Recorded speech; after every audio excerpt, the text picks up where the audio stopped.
Yizzo, Yizzo, Yizzo. This is episode 223, the Jordan number, of the Mr. Know-It-All podcast. And of course, it's me, I'm Mr. Know-It-All. We got a special guest in the building. You know what I'm saying? We'll explain who that is in a minute. But yeah, hold on, strap up, hold tight.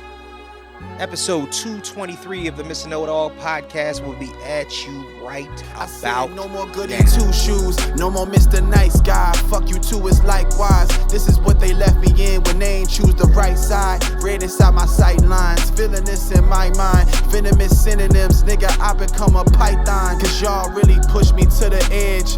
Ain't no more rebuilding once it's fire on the bridge. Keep an eye out when trying to feed a dog who ain't been fed. Cause after you feed them, they might use the strength to bite your hand. It's crazy, I know. Thinking how could they do it? Play with negatives.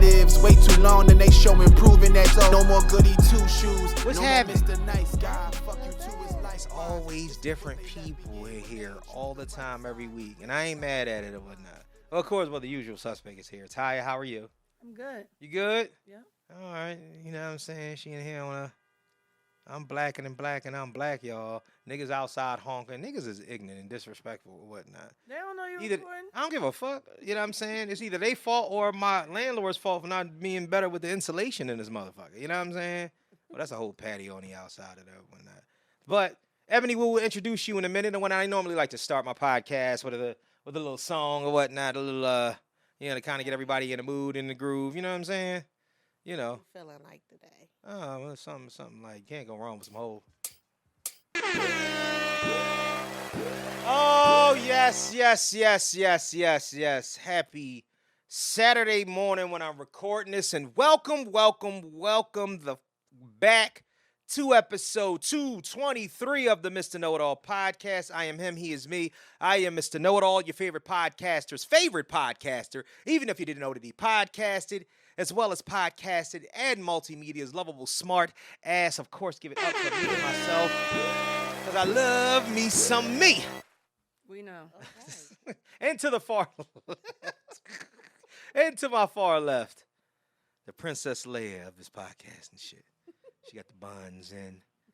And I'm blacker than black, and I'm black, y'all. You know what I'm saying? Looking like Alina Payne today. It is her. It is Author T. It is the one they call her. Give it up for Tya. Give it up for Tya. And for the first time for some, for the y'all did like 200 episodes or something like that over there with I wasn't what you there do. for all 200. You wanted 200. How many of them you think you was there for?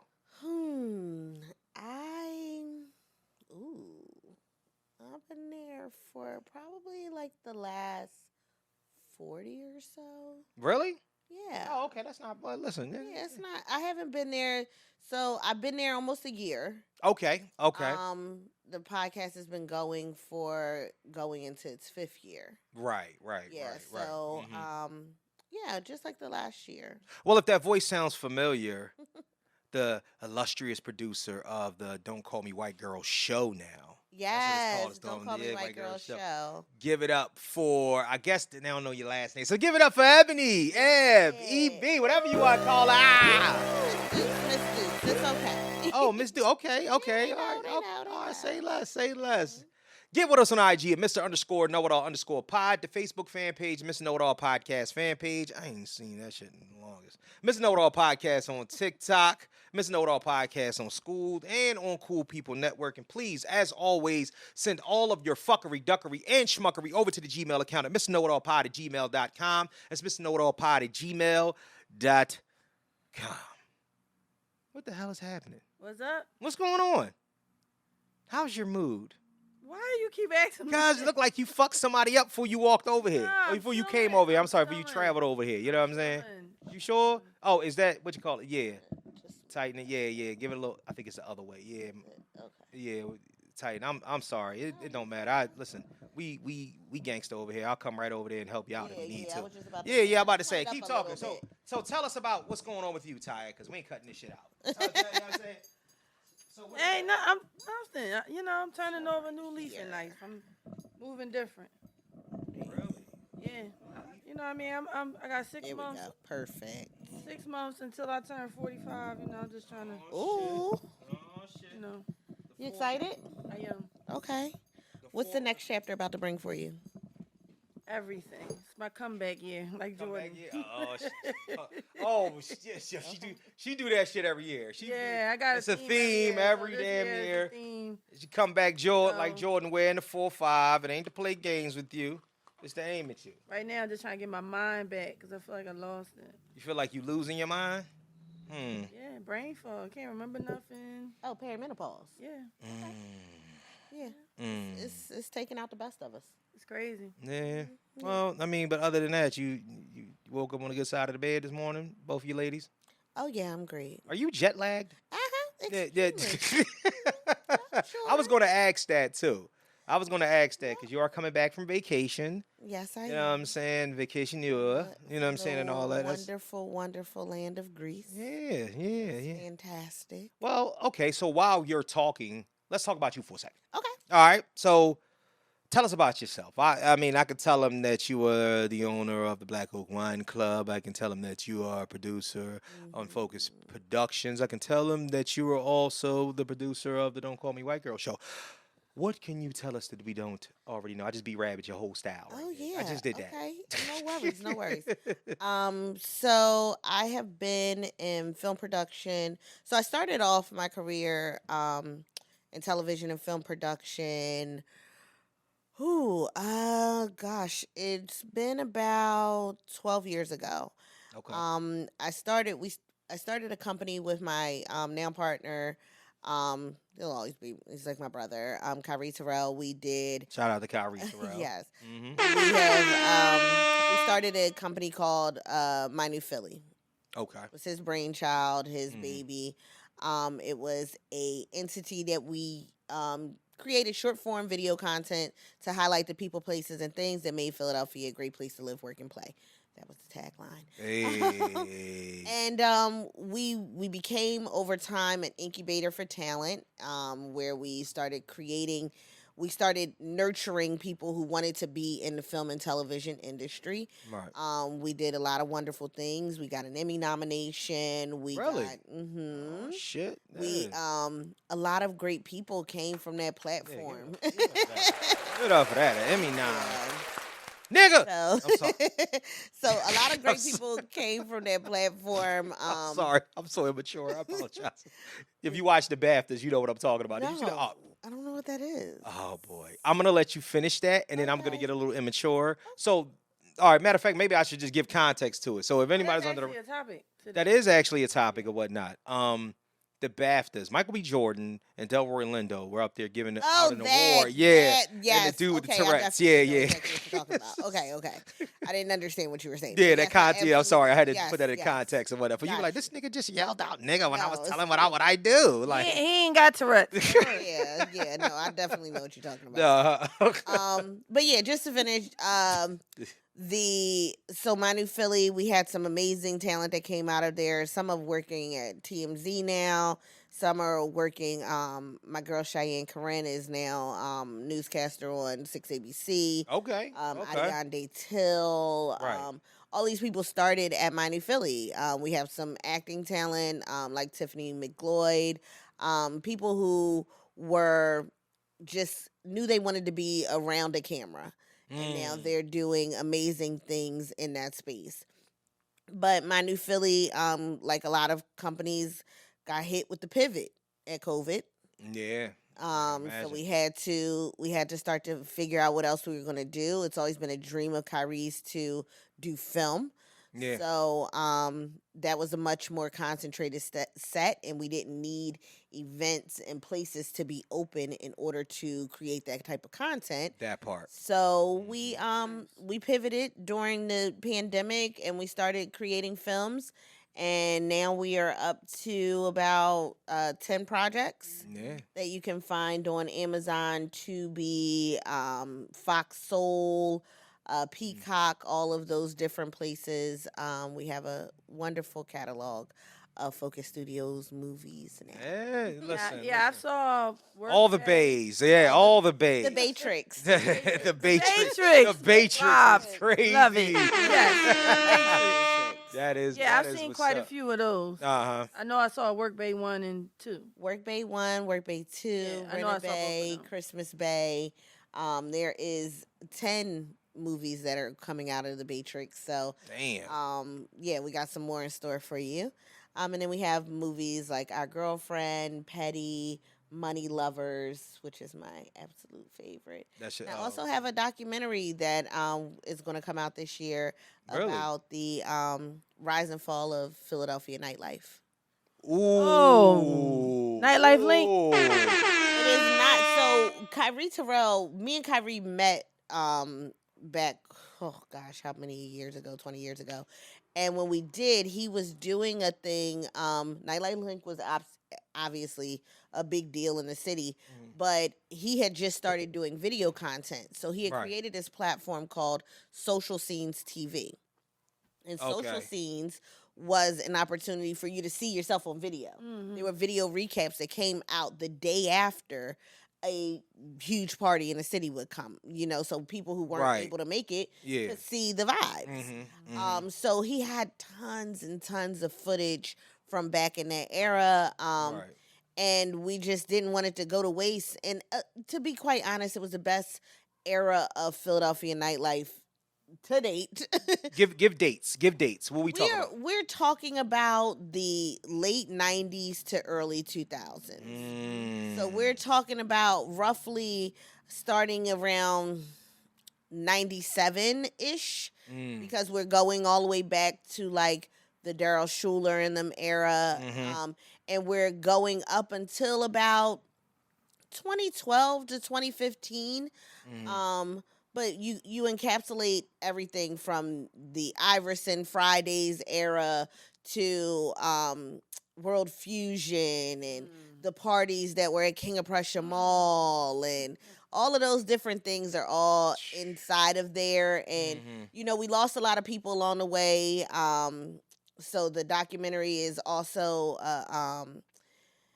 a wonderful tribute to some of the people we lost. Right, specifically my good brother, Lucky. Carell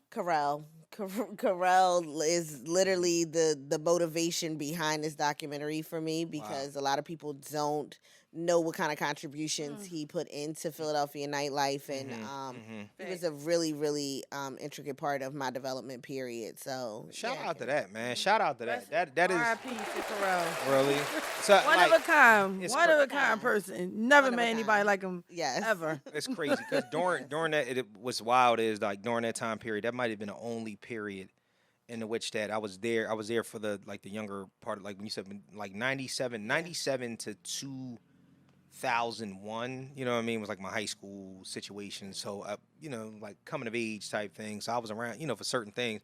But then during that time period where it seemed like to kind of take off and elevate, I was away, and then. I went to college, and then I was living away in another city for a little while. Then by the time I came back, I was a full-fledged adult response. So I wasn't outside as much as I wanted to be. But it was still good shit. I was outside. I was outside. Yeah, I see, was on Nightlife Link almost every Girl. week in a Right. different outfit. Yes, I was. Yeah. Only thing I outside. remember, everything I used to go crazy was like Fazos and Yep. Fazos, Fusion. Yeah, so like all of us. because Fusion was. TDPS. A lot of people don't know. Oh, I remember TTPS. What is that? that? Was with Rick Lohan on Smash. Rick Lohan TT. Where is that at? That was It was on downtown. it was on one of them side Yeah, streets. like it was right off off of of Chestnut. Chestnut. It was in Yep. between Chestnut and Yep. Sampson. Yep.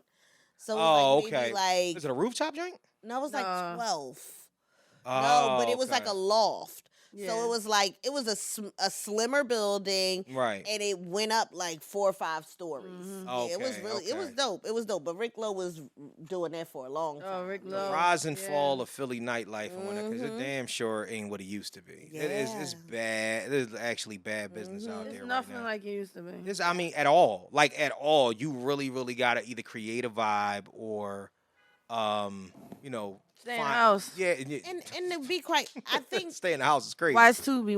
Watch the Matrix on Tubi. and that's what we set out to try to figure out. Yeah, is is it the why? Why did nightlife die in Philadelphia? Well, niggas is broke. I mean, there's a couple things a couple conclusions, and I don't want to give the whole doc away. Yeah, but Yeah. but there was a very good argument for social media. Ooh. Yeah, absolutely. Because I need to be at a party I can just look at online. Right. See, come on, man. And this is the reason why I say this shit all the time, that the Wally is dead. Like, you walk into the fucking joint, you know what I'm saying? Like, you walk into, no, seriously, you walk into a spot and niggas is tanging or whatever the fuck they doing. They doing that extra shit, you know what I'm saying? And it's just them. It's just a bunch of niggas.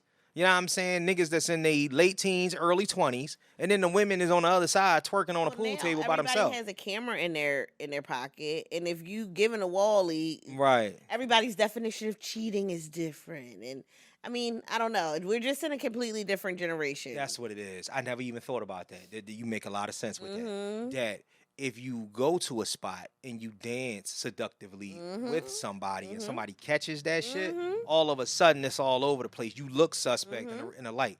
What's up? If cheating was cheating, if that was cheating, we was cheating. Everybody was cheating. Everybody was cheating. Everybody was cheating. Everybody was in that cheating. motherfucking yeah. Wally's was not cheating. That was That was not cheating. It depends. That was a good time. It depends on if, you know what I'm saying, like, honestly. The cheating part was always up to the woman. Because if you was getting a Wally, it depends on how far that Wally went. That's all I'm about to say. It's not, you know what I'm saying? It's not cheating unless they got hard. Then No. they I don't No, control well, that. I don't control to get hard. But you blaming the men. Wait a minute, that's not my fault. You know what I'm saying? You shouldn't have put this. You put a fucking centimeter of fabric with no drawers on between me and an active penis like that. Man, Yeah, this is what happens. No, I don't control to get hard. So like me dancing seductively does not mean your penis like that doesn't. I think if the Wally, That's when I would get away from them. there was a difference between most of us would back off. I'd be like, fuck out of here. Y'all so full of shit. No, I'm dead serious. You know how many Wallies got intense? Yeah, when the Wally turns hard, that's when I would back up. I've had a Wally and whispered in the girl's ear, I don't think we should be doing this. But it's a good time. I mean, What? Yeah, dog. It got critical. I was like, we got about another 45 seconds before like that, like the scene on the wood. You start backing up from him. Like, yeah, I'm like, yo, but This how we do it in North Carolina. Yeah, exactly. Yup, exactly. But so when you're thinking about it, because that was a thing, and it was like, you know, I think that if it was aggressive, it was like if you was getting a Wally on a percolator, you know what I'm saying, or something like that, or girl, put your leg up. The beat was too fast, so you would thrust in hips against each other. Okay. But if it was, you come cute and sexy like that, you know what I'm saying, and all like, nigga, it gets to be the winding, the duttying. Dancing is not cheating. Yeah. Dancing is not cheating. Okay. Dancing is not cheating. It at least got to be a quarter of sex if the man is aroused and you know it. Man, come on, man. It's got to be at least, yes. You see. Well, you know my definition of cheating is anything you can't tell your mate. So. Oh, well, then definitely what you and he asked if you was dancing, and you say no. You said you was dancing. Did you tell a slogan around Wally to inform? No, why you didn't know that? Huh? It's a dance. Right. Rule number 4: never say more than necessary. That is omission. That is not omission. Never say more than I'm necessary. gonna tell him exactly what Hey, happened. babe, Oh, okay. You dancing? Yup. Fellas, ask her exactly what the fuck was happening in there. No, you don't. No, but you know what it is? No, don't do that, because niggas want to control the narrative. They want to control the game. The problem is that niggas want to. That's the reason why I say I don't want to know. Like, and some niggas like, I want to know. Why the fuck do you want to know? You gonna leave? All right, Mario. You know what I'm saying? What do you want to do? Like, no, I don't want to know. Yeah, you like, look like Mario Winans today too. Anyway. You just came out shooting and whatnot, huh? You had a little attitude. Now you shooting. You got a gun. I ain't had no attitude. You got a gun under that leather jacket? Like, the fuck? You know what I'm saying? I ain't had no attitude. Oh, You boy. saying I had an attitude. I ain't got no Listen, attitude. listen. All right, I know you well enough and whatnot to know this, okay? Oh, my God. Main Character Energy episode 2 will be dropping tonight as we record. So it's Saturday when we record this or whatnot. But Main Character Energy. February 28th. February 28th. Main Character Energy episode 2. We have a very, very handsome Oh. guest on there this week. I wonder who the fuck that is. You know what I'm saying? We have The niggas a there. new main character joining us this week. But the niggas on there talking that shit. It's some really, really enlightening shit on it though this week. This is going to be a really, really good look. Like honestly, it's a Is lot. that the word for it? Enlightening. Yeah. Let's just call it that. Let's just call it that. So shout out to that. And yeah, let me see. Wow. While we here. We were also on Yo Cuz podcast Thursday. Oh yeah. Shout out to Yo Cuz podcast and whatnot. Shout out yeah. to our DC connection, as I call them. Yep. And also, yeah. I celebrated my 5th Black female author anniversary. Ooh, congratulations. Thank you.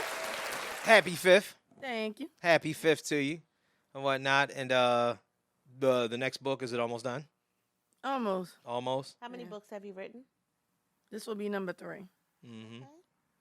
Yeah, congratulations. My other one is Self Care is Bay. It's a 6-week self-care workbook journal. Mm-hmm. Yeah. Mm-hmm.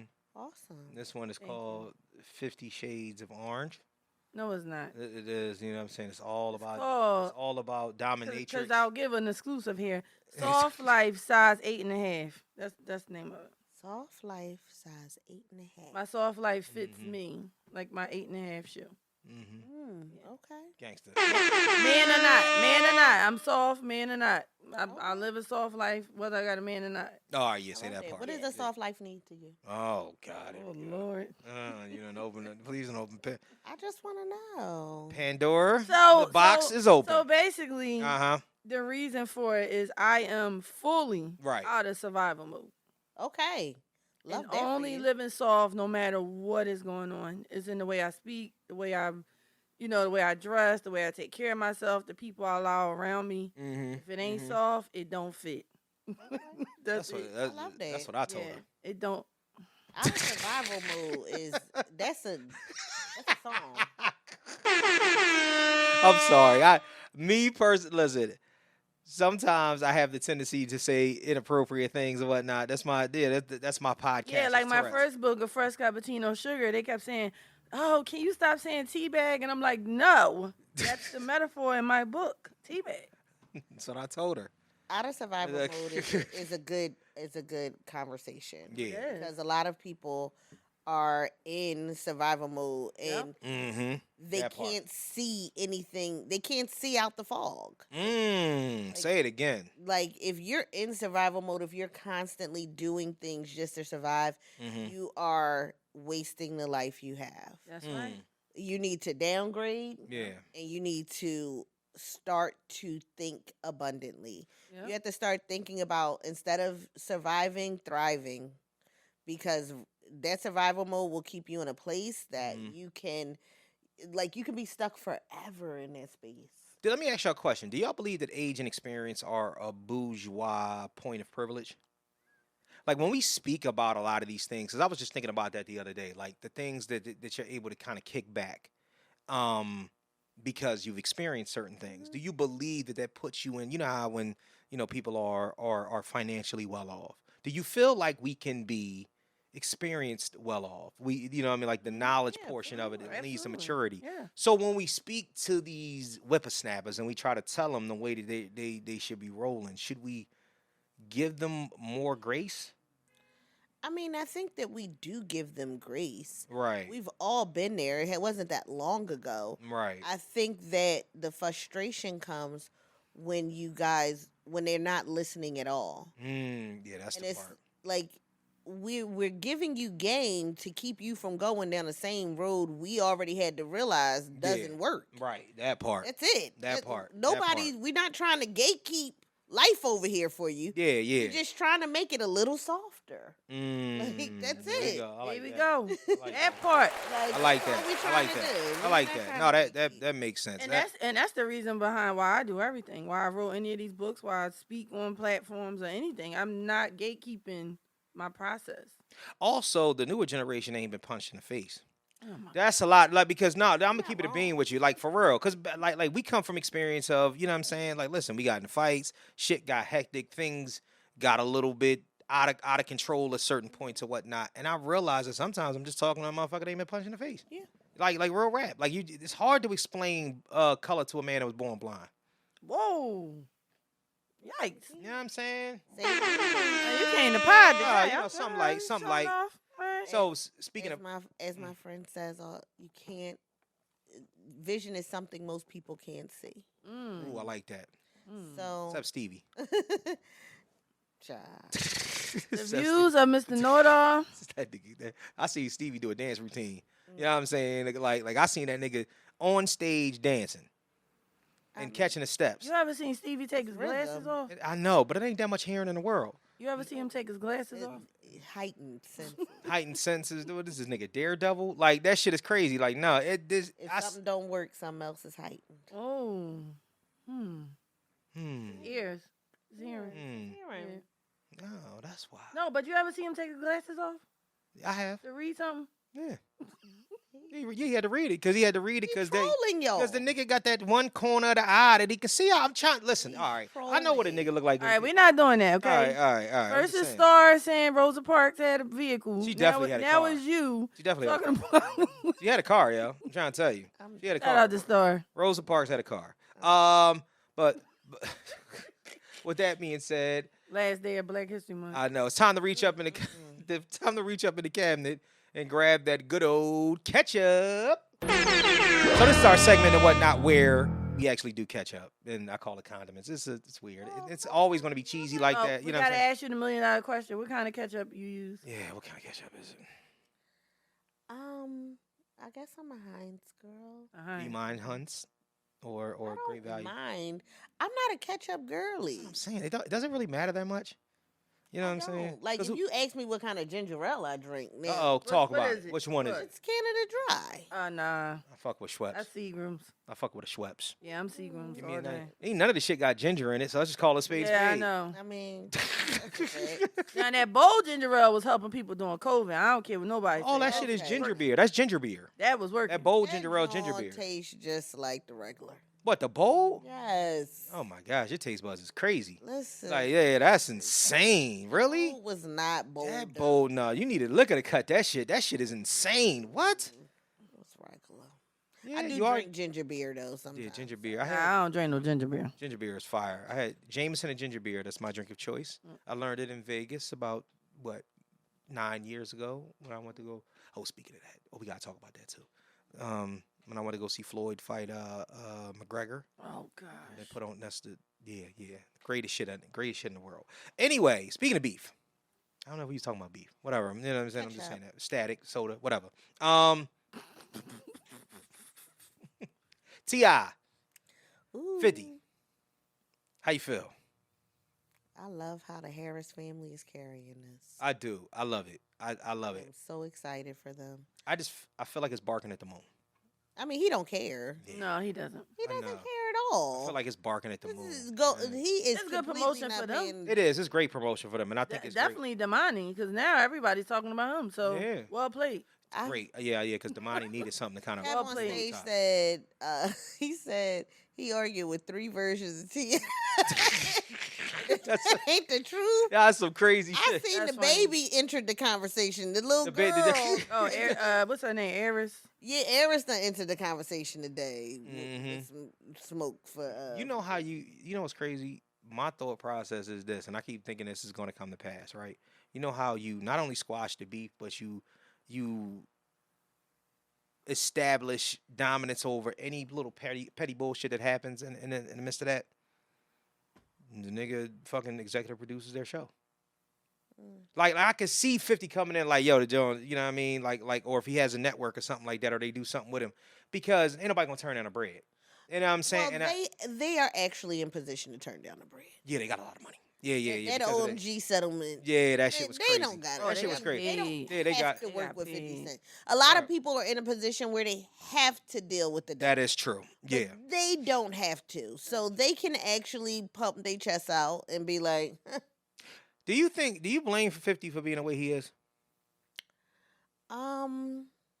I think the industry made them. No, I think the streets made him. The industry molded him.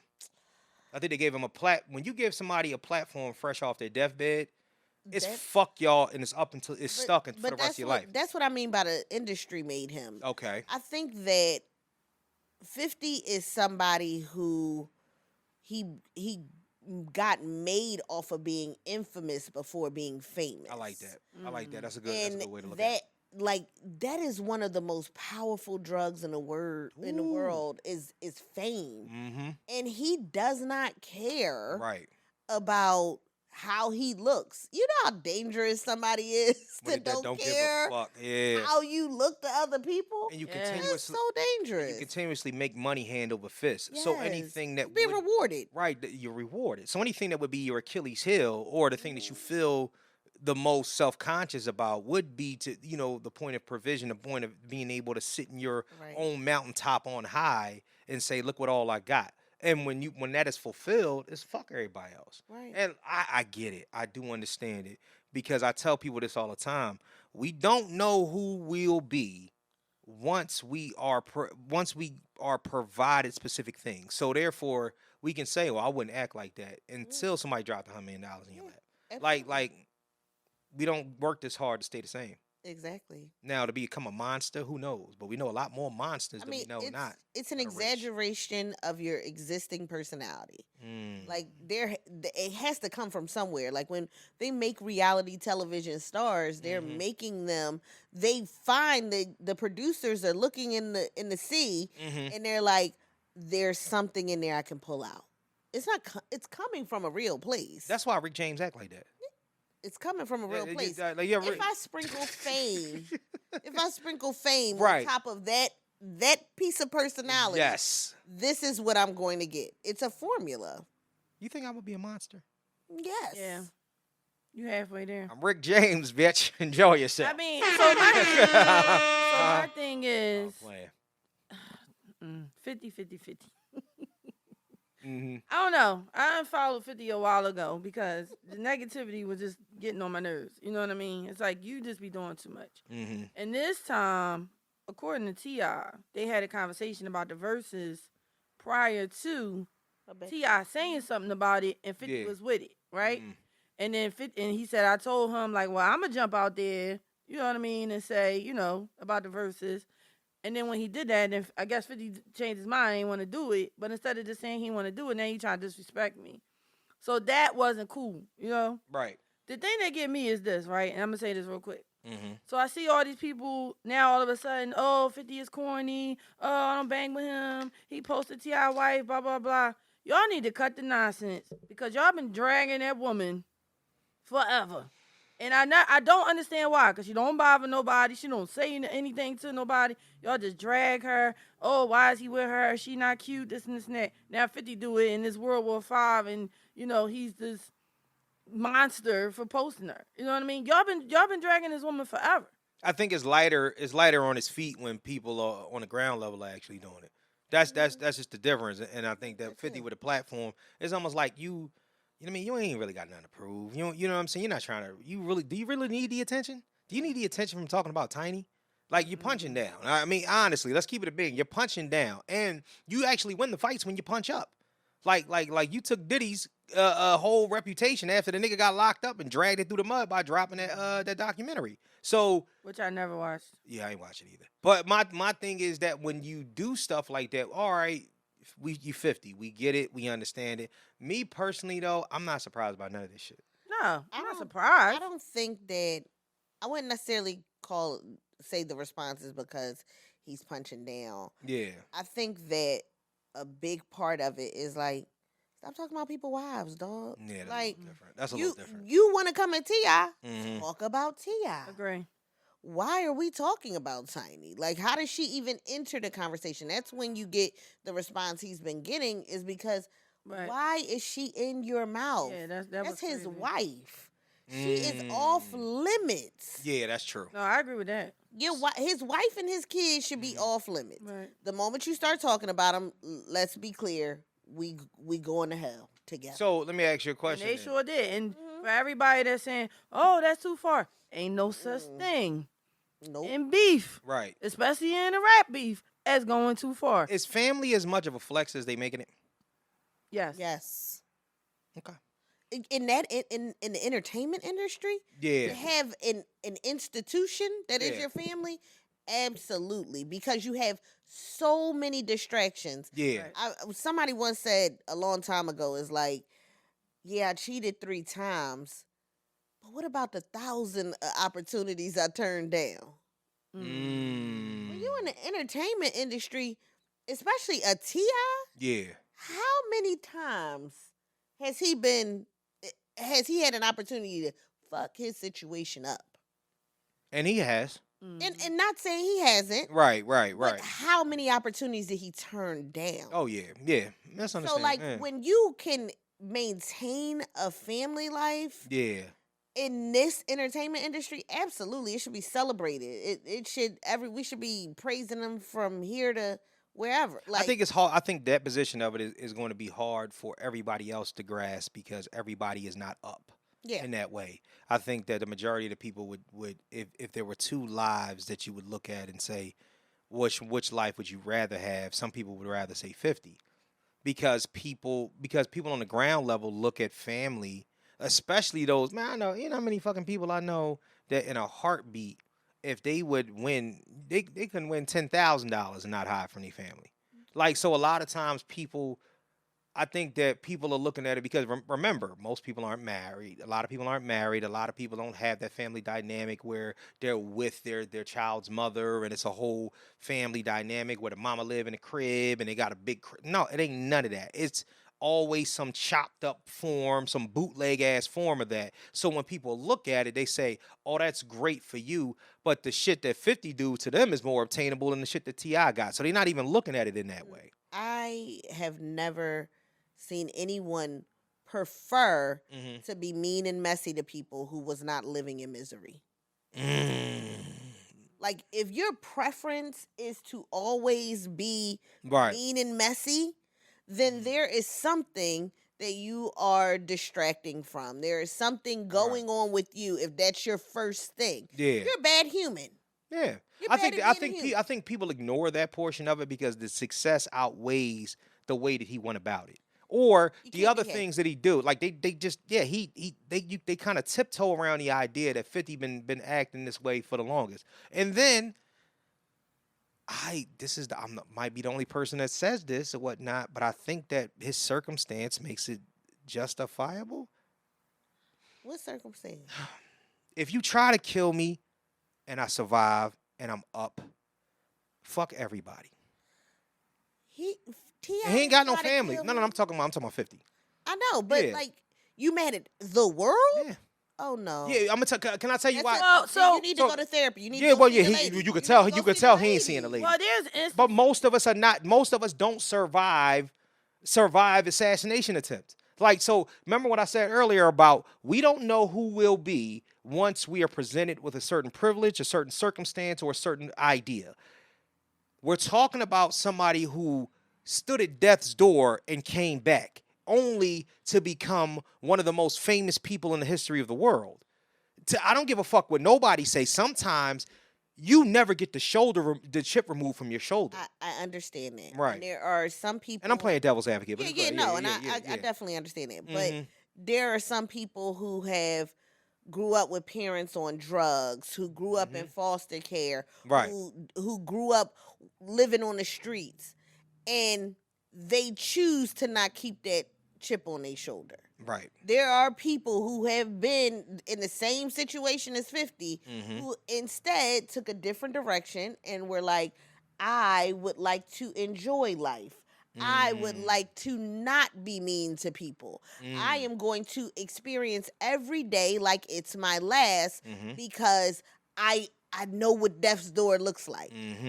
He ain't that. He ain't that. And that means you need to go sit down and talk to I the think you- lady, because you're wasting so much energy on people who you literally don't have to do this with. Or what if he doesn't feel like he's wasting the energy? He just he throws grenades and walks away. Because he's been doing that. That's what he does. He throws grenades and does. walk away. Like a lot of times it's just, he puts his energy into the things that are lucrative for him. You know what I'm saying? He executive produces these great shows. He gets good contracts. He's the green light vision and whatnot. He's building his own You studio. know what it is? It's a thing. It's recreational outrage. Ooh, I ain't never heard that, but I like that. Recreational outrage. He needs something to be mad at. He needs an outlet. It's like my dad watches Maury Povich and Jerry Springer and all the little judge shows. Not because he really enjoys it. It's something to be mad at the screen about. Like that's the same thing with him. He needs an outlet. He needs somewhere to put that negative energy instead of learning how to deal with it and turn it into positive energy. That's crazy. the problem. That's wild. What was you gonna say? Well, I was gonna say he loves some people though. Like, you know what I mean? Yeah. Because he always said like I don't say anything to anybody unless people bother me. People Right. bother me first, or people have done something to me, and once you do something to me, it's always a thing. Like Rick Ross, you know what I mean? They had an issue, they gonna always have an issue. Diddy was messing with his baby mom. You know what I'm saying? Oh yeah, nah, I'm going to hell with you. You know what I mean? That's why the T.I. thing was weird to me, because if it went the way that T.I. is saying, there was no reason for you to do that. But 50 is very black and white. Yeah, like but like there was like no reason. kind of, and people are saying kind of literally, but I'm just saying. But I'm saying it's very black and white. If you try to destroy me,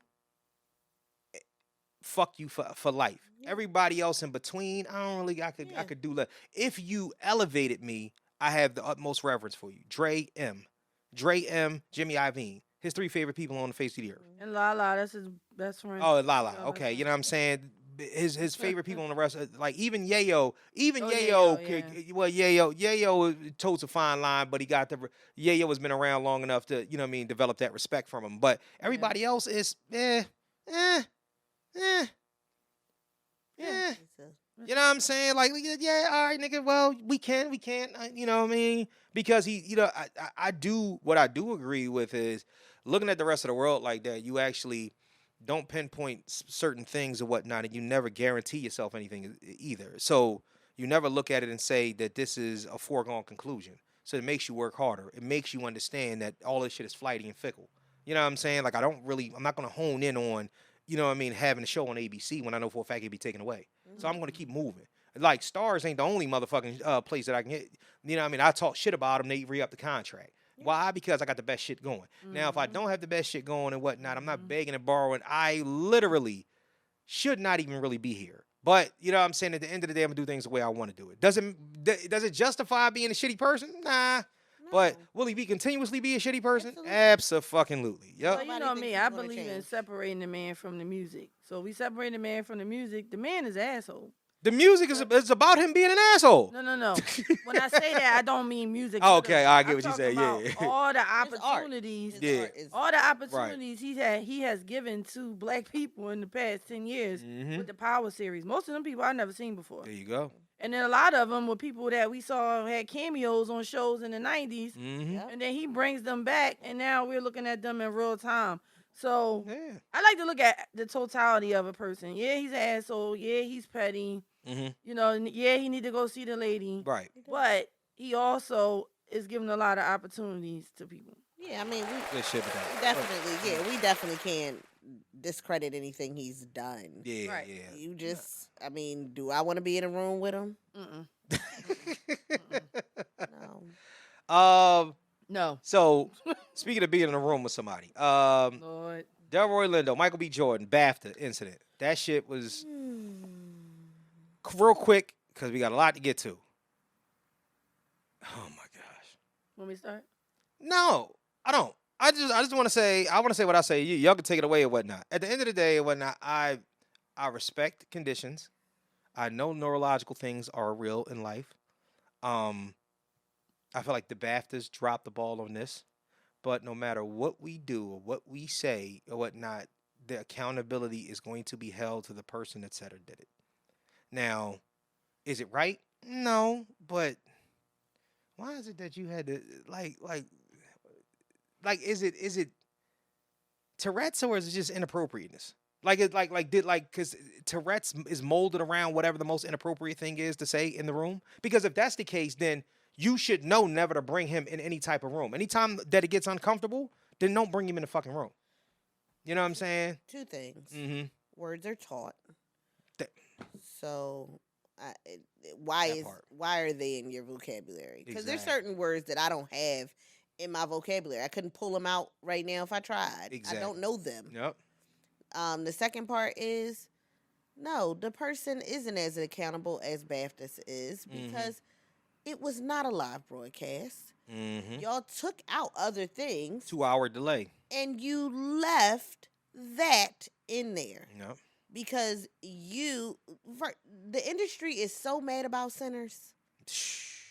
They so mad about sinners. You know what I'm mad about too? She ain't even seen shit. Boo this man! Boo! Yeah, It's craziness.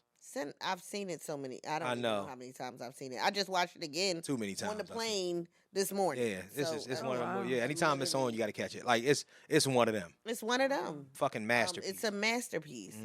And the industry is very upset about it. And anytime they can discredit anybody associated with it, they will let it happen. And that's literally what we're dealing with. We're literally dealing with a situation where somebody was like, oh, we have to have them up here. It's like, yes. They have the number one movie. Keep main man out there. Nigger, bitch. Exactly. You're like, and God leave it damn. in. And leave it in when y'all do the editing. Yeah, that was my thing. As soon as I saw what happened, I said, Yeah. why did they leave that in there? That Because so the guy that has Tourette's, he was there because his movie, ironically, is called I Swear. See what I'm saying?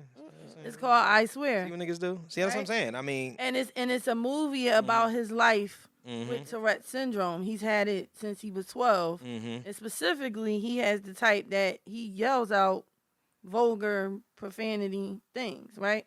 And they gave a disclaimer at the event, like, oh, you might hear some things tonight that, are inappropriate, right? And he yelled out a couple things as people were up there. The thing that everybody has an issue with is why specifically when you saw two black people, is that the word that you chose to use?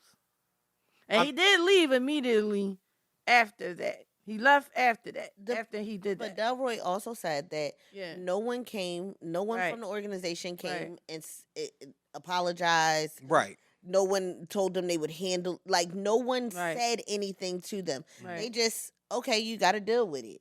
And that's, I mean, that's literally just, it's a reflection of how we have to deal and how we always have to have grace everywhere we go for every situation, and no one ever has to apologize to us Right. when we're wrong. Racism in the UK is very much an afterthought. Yep. And one of the, you know what I mean? So we really got to start like kind of like copping to the fact that we hear a lot, there's a lot of fuckery that comes out of the UK that they do not put a limelight on, because they, at the end of the day, their conditioning way different than our conditioning, because they didn't come from a point into which there were slaves, were plantations, and freedom was fought for. And there were like a lot of things were indoctrinated in them for the ones that have been there. Then you also got the ones that came over from, they might be Nigerian or whatever.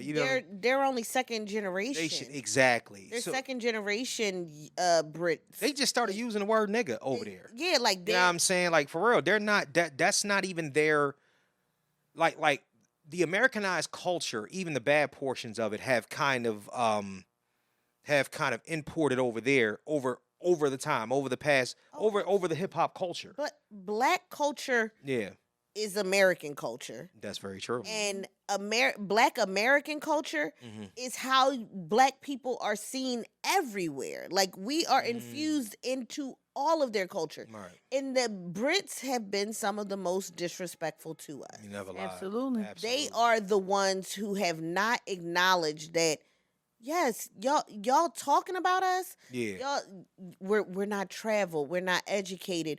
We continuously dwell on slavery in the past. We use it as an excuse to be like, y'all have said some nasty things about us. That part. And the bottom line is, as I continue to be more traveled, because that's something that is on my to-do list always. Yeah. As I go around to these different countries and I'm visiting these different places, the reason that Americans do not travel the same way Europeans do, and other cultures do is because America is the size of their continents. Yeah. Yeah. So us traveling domestically Yeah. looks like them traveling internationally. Right. Right. Right. It takes 5 hours for us to get to The other side Vegas of the country. or California. Mhm. It also takes us 5 hours To get to over get there. to Ireland, Yeah. Mm-hmm. Ghana. Mm-hmm. Yeah. No, you're right. It's just us going in a different direction. Yeah. And we have family members in these locations domestically Yeah. that we need to travel to go see. So when they say things like that, we have microcosms of different culture here in the United States that they don't understand. That's very true. That's very true. Not only that, because like in 19, I went to Paris, and I saw more black people out there than I did white people. And I'm gonna keep it a bean with you or whatnot. It don't matter. I got the same eyes because it ain't about me being black to them. It's about me being American. Yeah. You know what I'm saying? And I like all the goofy shit that we got going on in this country. You don't even know that the rest of the world don't fuck with you, not because of the color of your skin, but because of your culture and where you come from. Because it's Like, entitled. Americans have an entitled culture. Yeah, we're assholes. We are assholes. We are assholes everywhere we go. And it is off-putting. If you go to these different places and you try to assimilate, you try to speak a little of their language, you try to make you go in nice and not thinking you know everything, you will be received so much better. That is so I true. just had the most amazing experience in Greece. Right. They were so... I heard for years before visiting the area that, oh no, you're going to get a lot of stares. The Greek people don't like black people. It is a crock of shit. Yeah. Do not believe that. Go experience it for yourself. Those people were so nice. I've never been called gorgeous more times in my life. Okay? Hey. People were amazing. Right. They were amazing. And oh, real quick, the food in Greece, best food I ever had in my life. What? Top 10. Oh shit.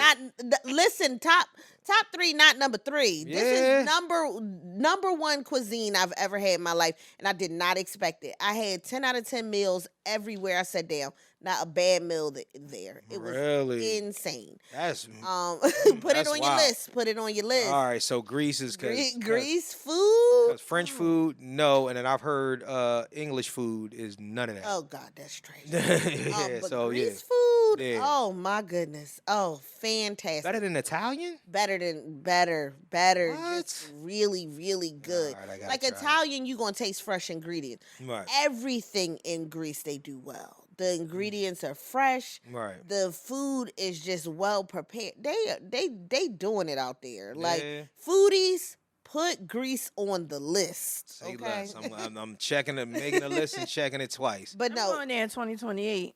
Yeah, but no, they definitely. Are you?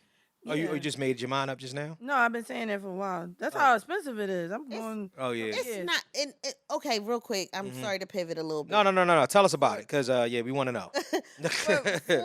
for people who look at travel as an extreme expense, you don't.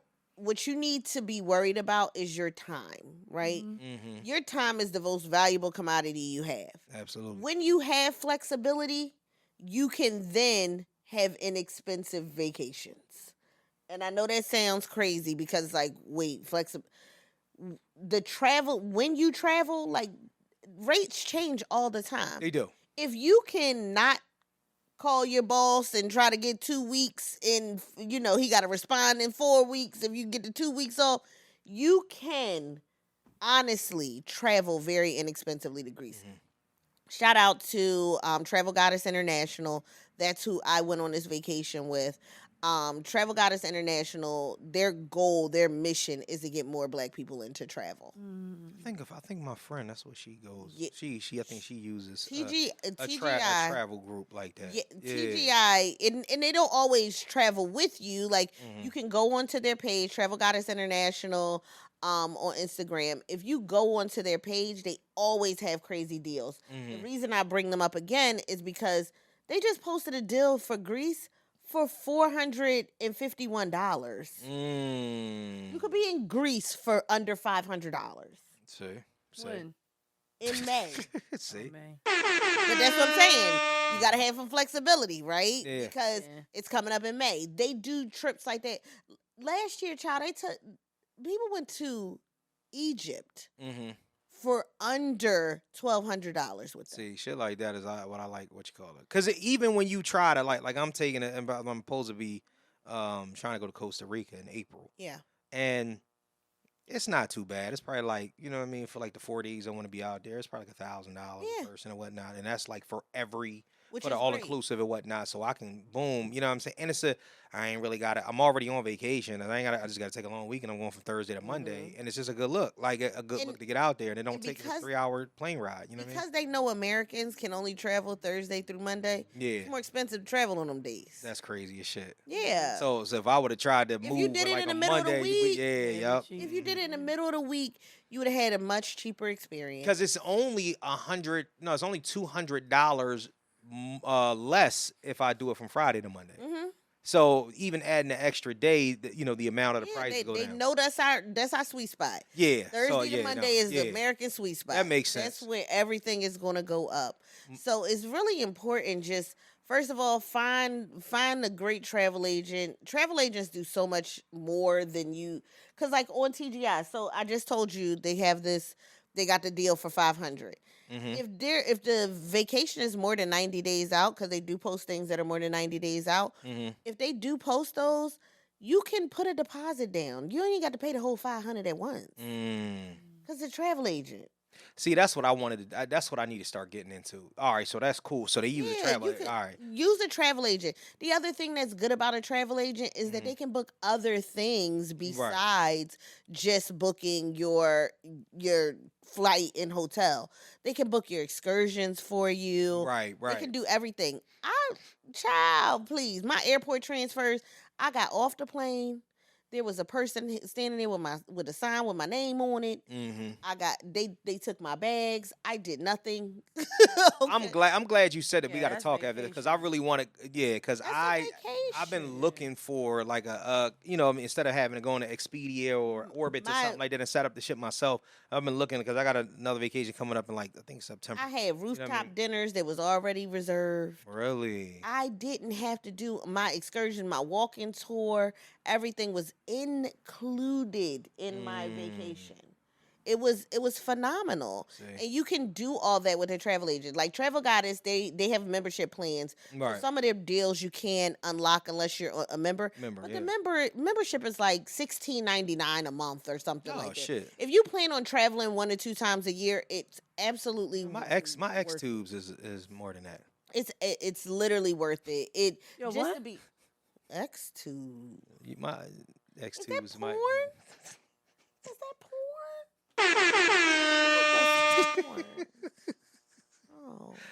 Oh, that Lord. took a turn. That's what I'm saying. You just never know what. Child. You know what I mean? Yes, travel people, please go see the world. This is the only life you get. Right. You don't get another one. Right. If you sitting home, if you working 9 to 5, and there is absolutely nothing wrong working 9 to 5. But please make sure you take your time for yourself. Everywhere else, like they all have, like Europeans get 30 days to vacation. They do, and man, when I tell you, I ain't never seen niggas cut out like this in my life. In Paris, 25. But that's Yeah. That's good. That's what your PTO and your sick time, though. No, that's just vacation. Shit. You gotta get busy. You better take that whole month. Look, on Friday, I will have been there 20 years, so I should have 5 weeks. Yeah, you should have 5 weeks. That's a vacation every 70 days. Every 70 days. Anyway, so we're gonna move it and fast forward a little bit or whatnot. We do something called Rage Bait of the Week. Okay. All right. So apparently, I haven't heard this clip, but apparently, my trusty producer is telling me that this is something I want to hear. Some of y'all saw my fuck you bitch saw my post and they were like, okay, Eric, I see the anger, but I see you also ain't saying no names of them podcast bros. I'll say names. Joe Rogan, fuck you bitch. Theo Vaughn, hoe ass bitch. Motherfucking who's the nigga that looked like the blue dude from Guardians of the Galaxy with the bald head? Fuck you. shit. Sean somebody, whoever the fuck shit. you. It's Eric Benet. Motherfucking. Who the motherfucker that got the Omni-Man mustache? He used to have a fucked up haircut. Used to have a racist haircut. Fuck you too, bitch. Why is Eric Benet going See, off the like thing this? about these dudes that Eric Benet is a good particularly page to make follow, me man. angry, This is what happens when other you, than you the come obvious, up for air. you basically gave a voice to the most heinous pieces of shit in the world, helping to put this unspeakable piece of shit in office. The thing about it is, there's something about their personalities that remind me of all the cool white boys from high school and college. The cool white boys who were fun to hang out with. So it's like, you know what I'm talking about. Like, hey, Jordan, what are you going to do today, bro? You going to skip class? Come hang with me over. Because I would hang out with these dudes because they were fun. They were fun and they were funny and they were always doing shit that I would never do, and I would watch them do it and I'd be like, y'all motherfuckers is crazy. So I think the thing about it is in their hearts, they knew what the fuck they were doing. They knew the difference between right and wrong, but I think they made that conscious decision. I'm going to get this money from this hate real quick. I see what's happening. All these motherfuckers are hating right now. I'm going to make this money. That's what made me so mad. Y'all motherfuckers gave the worst of the furthest right-wing pieces of shit a megaphone on your podcast. How many times did you have motherfucking Cash Patel on your fucking podcast, bitch? How many times did you have Tulsi fucking pock-face Gabbard on your podcast? You had all these motherfuckers on your podcast agreeing with him, and now you got this fucking epiphany of clarity, and it's like, fuck you.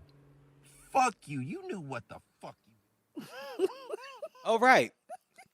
So apparently Eric Benet is upset. Please go follow Eric Benet's. Yeah, I know. But This is not a new occurrence for Eric. oh yeah. He has interesting takes on everything. So he has finally picked his head up. He is doing fantastic. on Oh, TikTok. okay. Please go follow his He page. spent the last It's- 20 years of his life with his face buried in a vagina. So He is. he is now here.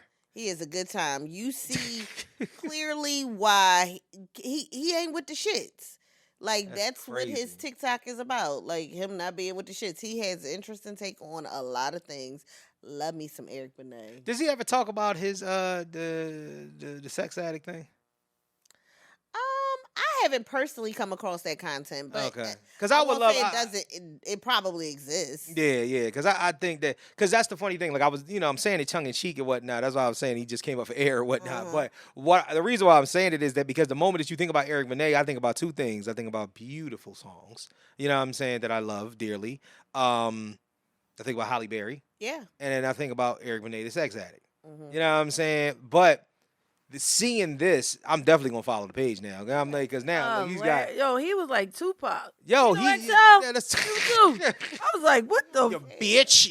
We went from Georgie dirty Porgy. body. Like he was wildin'. Like I'm like, wait a minute, Eric Benet. Like I didn't. And he yelling out some big wigs. Oh Joe yeah, Rogan. Joe Rogan. Yeah. Listen, When you're in the have you're in the settled- podcast lane. Everybody, these podcast mics or whatnot. Yeah. I think Everybody should not have a mic. and not only that, when you take a certain side of a stance, and like Chris Rock said it, and I think I said it the other week. If you like fucking Republicans are stupid, Democrats are stupid. If you make your mind up on what something is before you even hear the argument, you're a fucking idiot. Yeah. Like, and I think that that's kind of the thing when people feed into whatever rhetoric or propaganda that is being fed by said party, they're, you know what I'm saying, you're gonna look stupid in the face all the fucking time. So I do, you know what I mean, I agree with him, man. Shout out to Eric Benet. Trump derangement syndrome. That is exactly what that is, though. Yeah. We are so around the world. Like I literally had dinner with multiple people while in Greece. Right. Greek people, and their sentiment was all, I'm sorry that you guys are going through this. Mm. We're pitied around the world. Yeah, we're a joke. People pity us. I don't know why. We're See, a this joke. is the craziest thing We about got a it. reality TV star as the president. I mean, but this Let's call it what it is. like, yo, Reality TV star. like, come on, what he let's is. keep it a bean though, He man. is. You He- can't. I'm not pitying a bunch of motherfuckers that stick their finger in a socket. You keep doing it, yo. I don't understand. The majority of the country, we have an electoral college or whatnot. We vote this motherfucker in. This was not an accident. We did it twice. We didn't. You missing a point. The Just majority, be clear right? when you say we. No, 'cause we We didn't. didn't. I'm I'm just talking about saying. black people. He ain't in the office because of black people. Let's get that straight. Go ahead. He's not. Look at the All right. numbers. All right, but either way, it didn't. He doesn't. 92 and 86. Right. He didn't need Voted black. for Kamala. The nigga didn't need black people. Remember, we only 13% of the country. Yeah, I'm You just keep- saying like, it's not yeah. on us though. That's It's all I'm never. saying. Here's the funny thing. Yeah, it's even, not on us. Even if he lost, it wouldn't have been on us. That's Right. the point. That's my point. So you have to have the allies in the right places and whatnot, and Yeah. everybody that we consider ally ain't a fucking ally. That's the problem. Facts. You know what I mean? It's a lot of backbiting going on when it comes to what the people that you know and what you think, and the people that the niggas be lying too. You know what I'm saying? That little 8%, 8% meaning y'all niggas' families. Oh, yeah. 8%. Yeah, you see me sitting right next to a Trump supporter or whatever. They be talking, oh yeah, that nigga wildin'. Oh, no. Pass me the gravy, cuz. Like, the fuck out of it. Like, nigga, if you listen, I'm trying to tell you, what if let me ask you a question. What if like one of your favorite people in your family, like a parent or auntie or uncle voted for Trump? So I have an uncle Mm-hmm.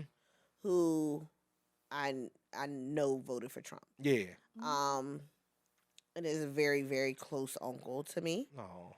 And yeah, like for the most part, like I didn't personally do it. Mm-hmm. I definitely stepped back. I'm not going to lie and say I didn't step back, but family members cut him off and he has been cut off for a while because of it. And like he's coming back into the fold recently. I mean, obviously he knows the error of his ways, but he blamed it on his tax bracket for a while. See, I don't. So I'm gonna ask a question. Yeah. Did he vote for Trump or did he vote Republican? He voted Republican. He voted for his pockets. He voted for his So that's what I'm saying. He voted for his Republican. pockets. He voted for his pockets, which in turn meant he voted for Trump. Let me ask you a question. All right, so let's just stir the pot for a little bit before we move on to the next portion. I don't want to hold you up too long. No, you're This fine. is a great conversation, right? You're an entrepreneur. Mm-hmm. We're entrepreneurs. You know what I mean?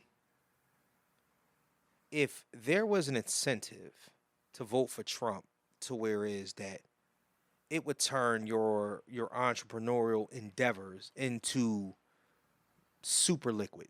Like situations where your shit is popping because Trump got all types of tax breaks. You are able to elevate yourself up to the 1 percentile, and you and Focus Films and Don't Call Me White Girl show, Mona Media and all of that. Y'all just it's just raining money at the sets on the podcast mics, on the boom mics the money is coming in something ridiculous. I've definitely had this thought. Because of my uncle's situation. Yeah. I always try to see people's perspectives. You know what I mean? Like you can't really give people grace until you try to take a step into their shoes, right? So I've thought about it, and it's crock shit. I care about my people more than I could ever care about $1. You? So I don't really care who people vote for. Okay. So Nice way to ice skate listen. over it. All right, go ahead. Backstory real quick, right? Uh-huh. I grew up in the house with my grandparents. My grandpa was a Republican. My grandma was a Democrat. Because, most older people didn't bang with Democrats like that in their day, right? So my grandpa would always say, I'm not a Democrat because they got rat at the end of their name. And he said this all the time. And the two of them would go, you're not a Republican. He's like, I am a Republican. I don't mess with Democrats. You know what I mean? So that's what's been instilled in me. Personally, people vote in their interests, right? For us, there's nothing about the Democrat Party that really benefits me. There's nothing about the Republican Party that really benefits me personally. Mhm. So I benefit in the interest of the people in my community.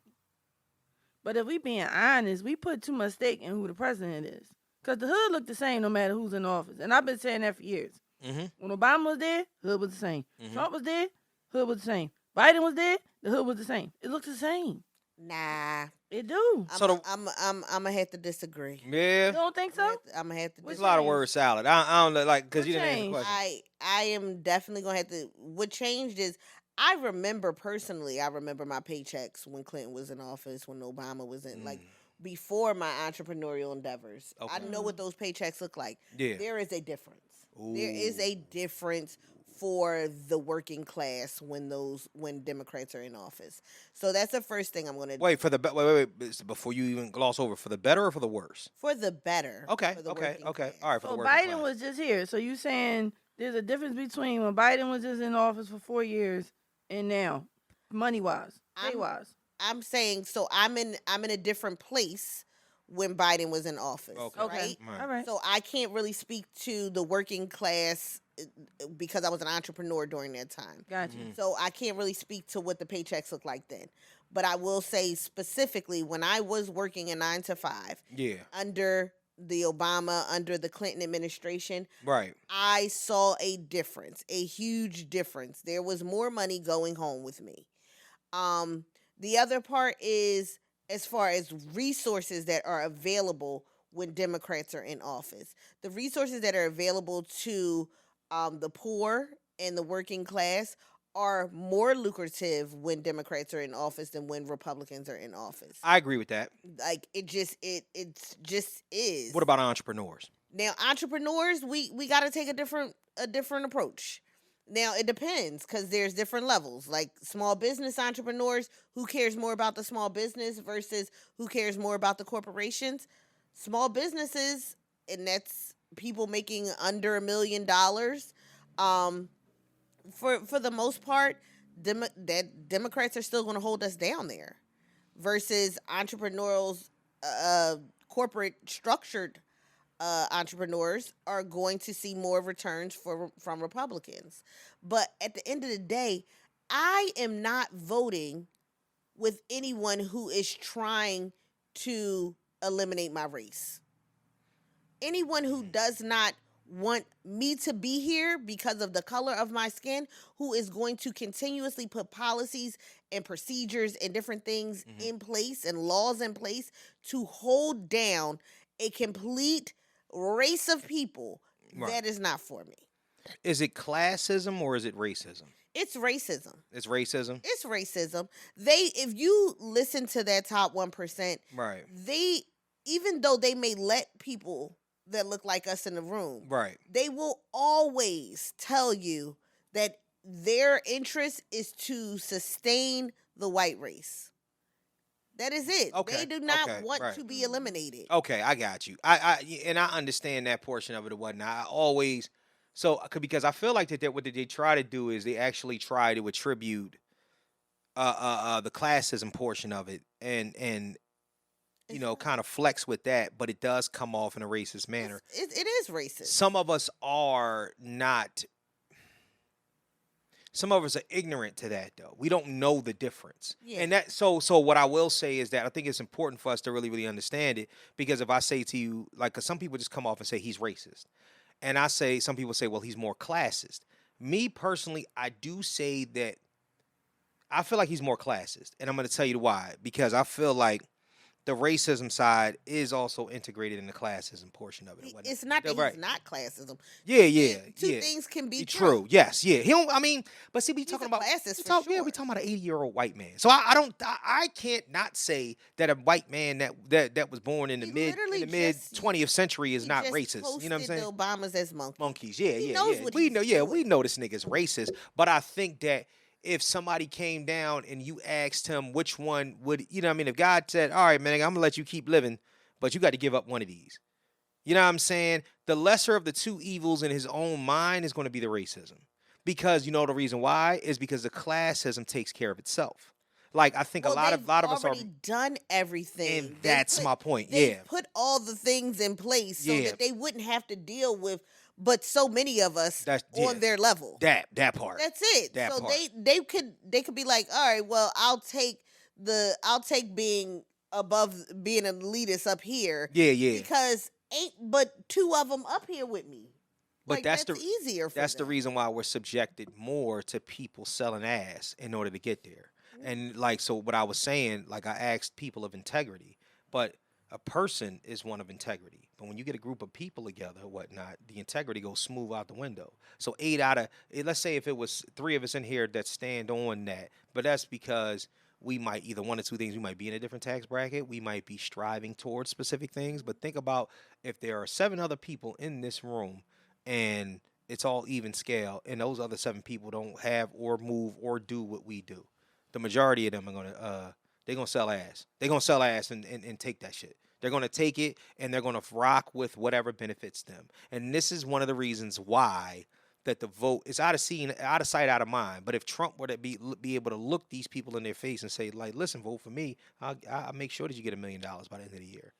These niggas are they're gonna sell ass, yo. They're gonna sell ass. He don't gotta say $1 million. He could say, I'm giving y'all a $1,200 stimulus. Exactly. The 25 like Bro Rilla, like you know what I'm saying, like it is 500 flat. 500 like Bro Rilla, like you know what I mean. It is gonna be what it's gonna All be. they Here need. you go, take that shit. And these niggas are selling ass. So how do we now? Don't get me wrong. I think some things are indoctrinated, but it's the hardest thing in the world is going to get people to stop selling ass. Like really, what it is. Well, you know what's funny about him? He's a racist Mm-hmm. that's always trying to prove he's not a racist. Like you think about it, like, the most oh, racist. Nicki Minaj and isn't her skin so beautiful? And then the grandmom that Mm-hmm. was like, y'all leave this man alone.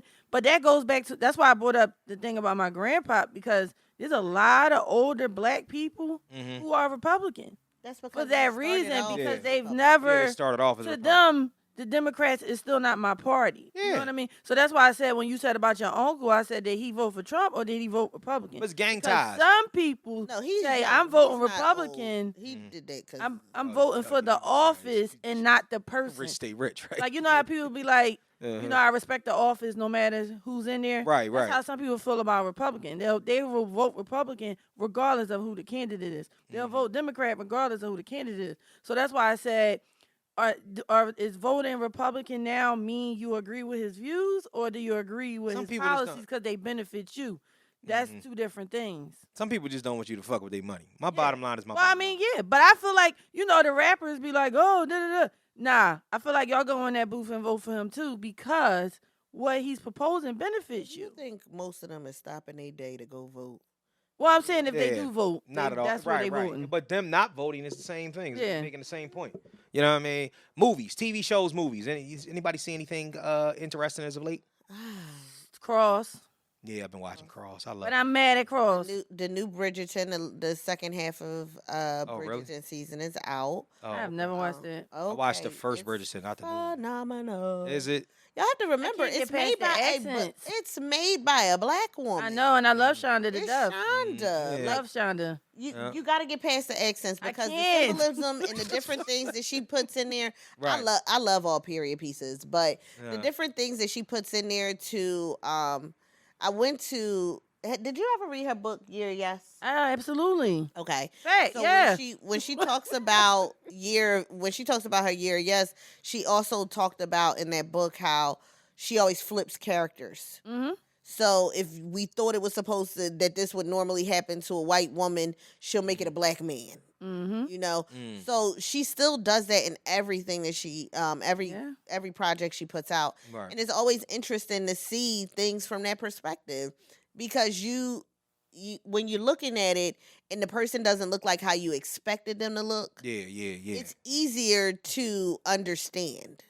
It's easier to put yourself in their shoes. I got to get back into it. Like to be Yeah, honest with you, I took a step back from it. Like I watched the first season. I watched the first season during COVID. Oh yeah. You know what I mean? Like I watched the first season. You during got so COVID. many more. You got 2 seasons of Queen Charlotte, and Yeah. then you have Bridgerton is on season 4 right now, Yeah, so yeah. you got some stuff you can binge watch. Yeah, lady whistleblower and all that. Yeah, Shit, you know what I'm Lady saying? Whistle Down. Whistle down. That's her name. I know it was something like that. Yeah. I love Shonda Rhimes. I love her She's too. I one love of my her. favorite People, yeah, me too. You know, just because she was a single mom with 2 kids and just started writing, and you know what I mean. The rest is history. So one of the most interesting things about her is when she was at the height of writing both Scandal, Grey's Anatomy, and How to Get Away with Murder. Yeah. You know, she was writing each episode that week. Mm-hmm. Like it wasn't like she wrote out all the whole season and now that season's done. Let me move on to another season of this. She was starting at the top of the week writing out that episode. I think that's insane to be writing. It's a vibe 3. though. It's a vibe. Like Yeah. as somebody that has written a screenplay before, whatnot, I feel like you like, and I've never, like, I used to write short stories and stuff like that, you know, all the time. But when I sat down and I actually wrote an entire like full-fledged screenplay, I sat down, 90 pages. And it's a horror piece. Man, I scared the shit out of myself. I sat in the basement in the dark. Yeah. Like, sat in the basement in the dark, just me and the computer light, and anything that it possibly can cross my mind, I let that drive the fear of, you know what I mean, while I'm typing. So, and I got that method from when Sylvester Stallone was talking about writing Rocky. He wrote Rocky in 4 days. Like, I what did you do with your screenplay? I still got it. I got it. Are you gonna move it forward? I want to. I mean, no, yeah. There's no time like the present. I mean, honestly, I've been, it's a lot of things, a lot of movement and shaking going, a lot of movement and shaking going on, as of late. But I'm starting to settle into the things, that I want to do. Tya and I have a project that we're working on that we need to get back to as well. Okay. But it's like, like those. What's that? Oh, the series. Yeah, the series. Do Like, the yeah, things, y'all. yeah, like honestly, the little. I gotta get my nuances. book finished first, then I. Yeah, but see, that's the thing. Like, so it just Dragging. It's a lot of. It's just don't get me wrong. There's gonna be so many. There's gonna be so many layers and so much time with your pre-production.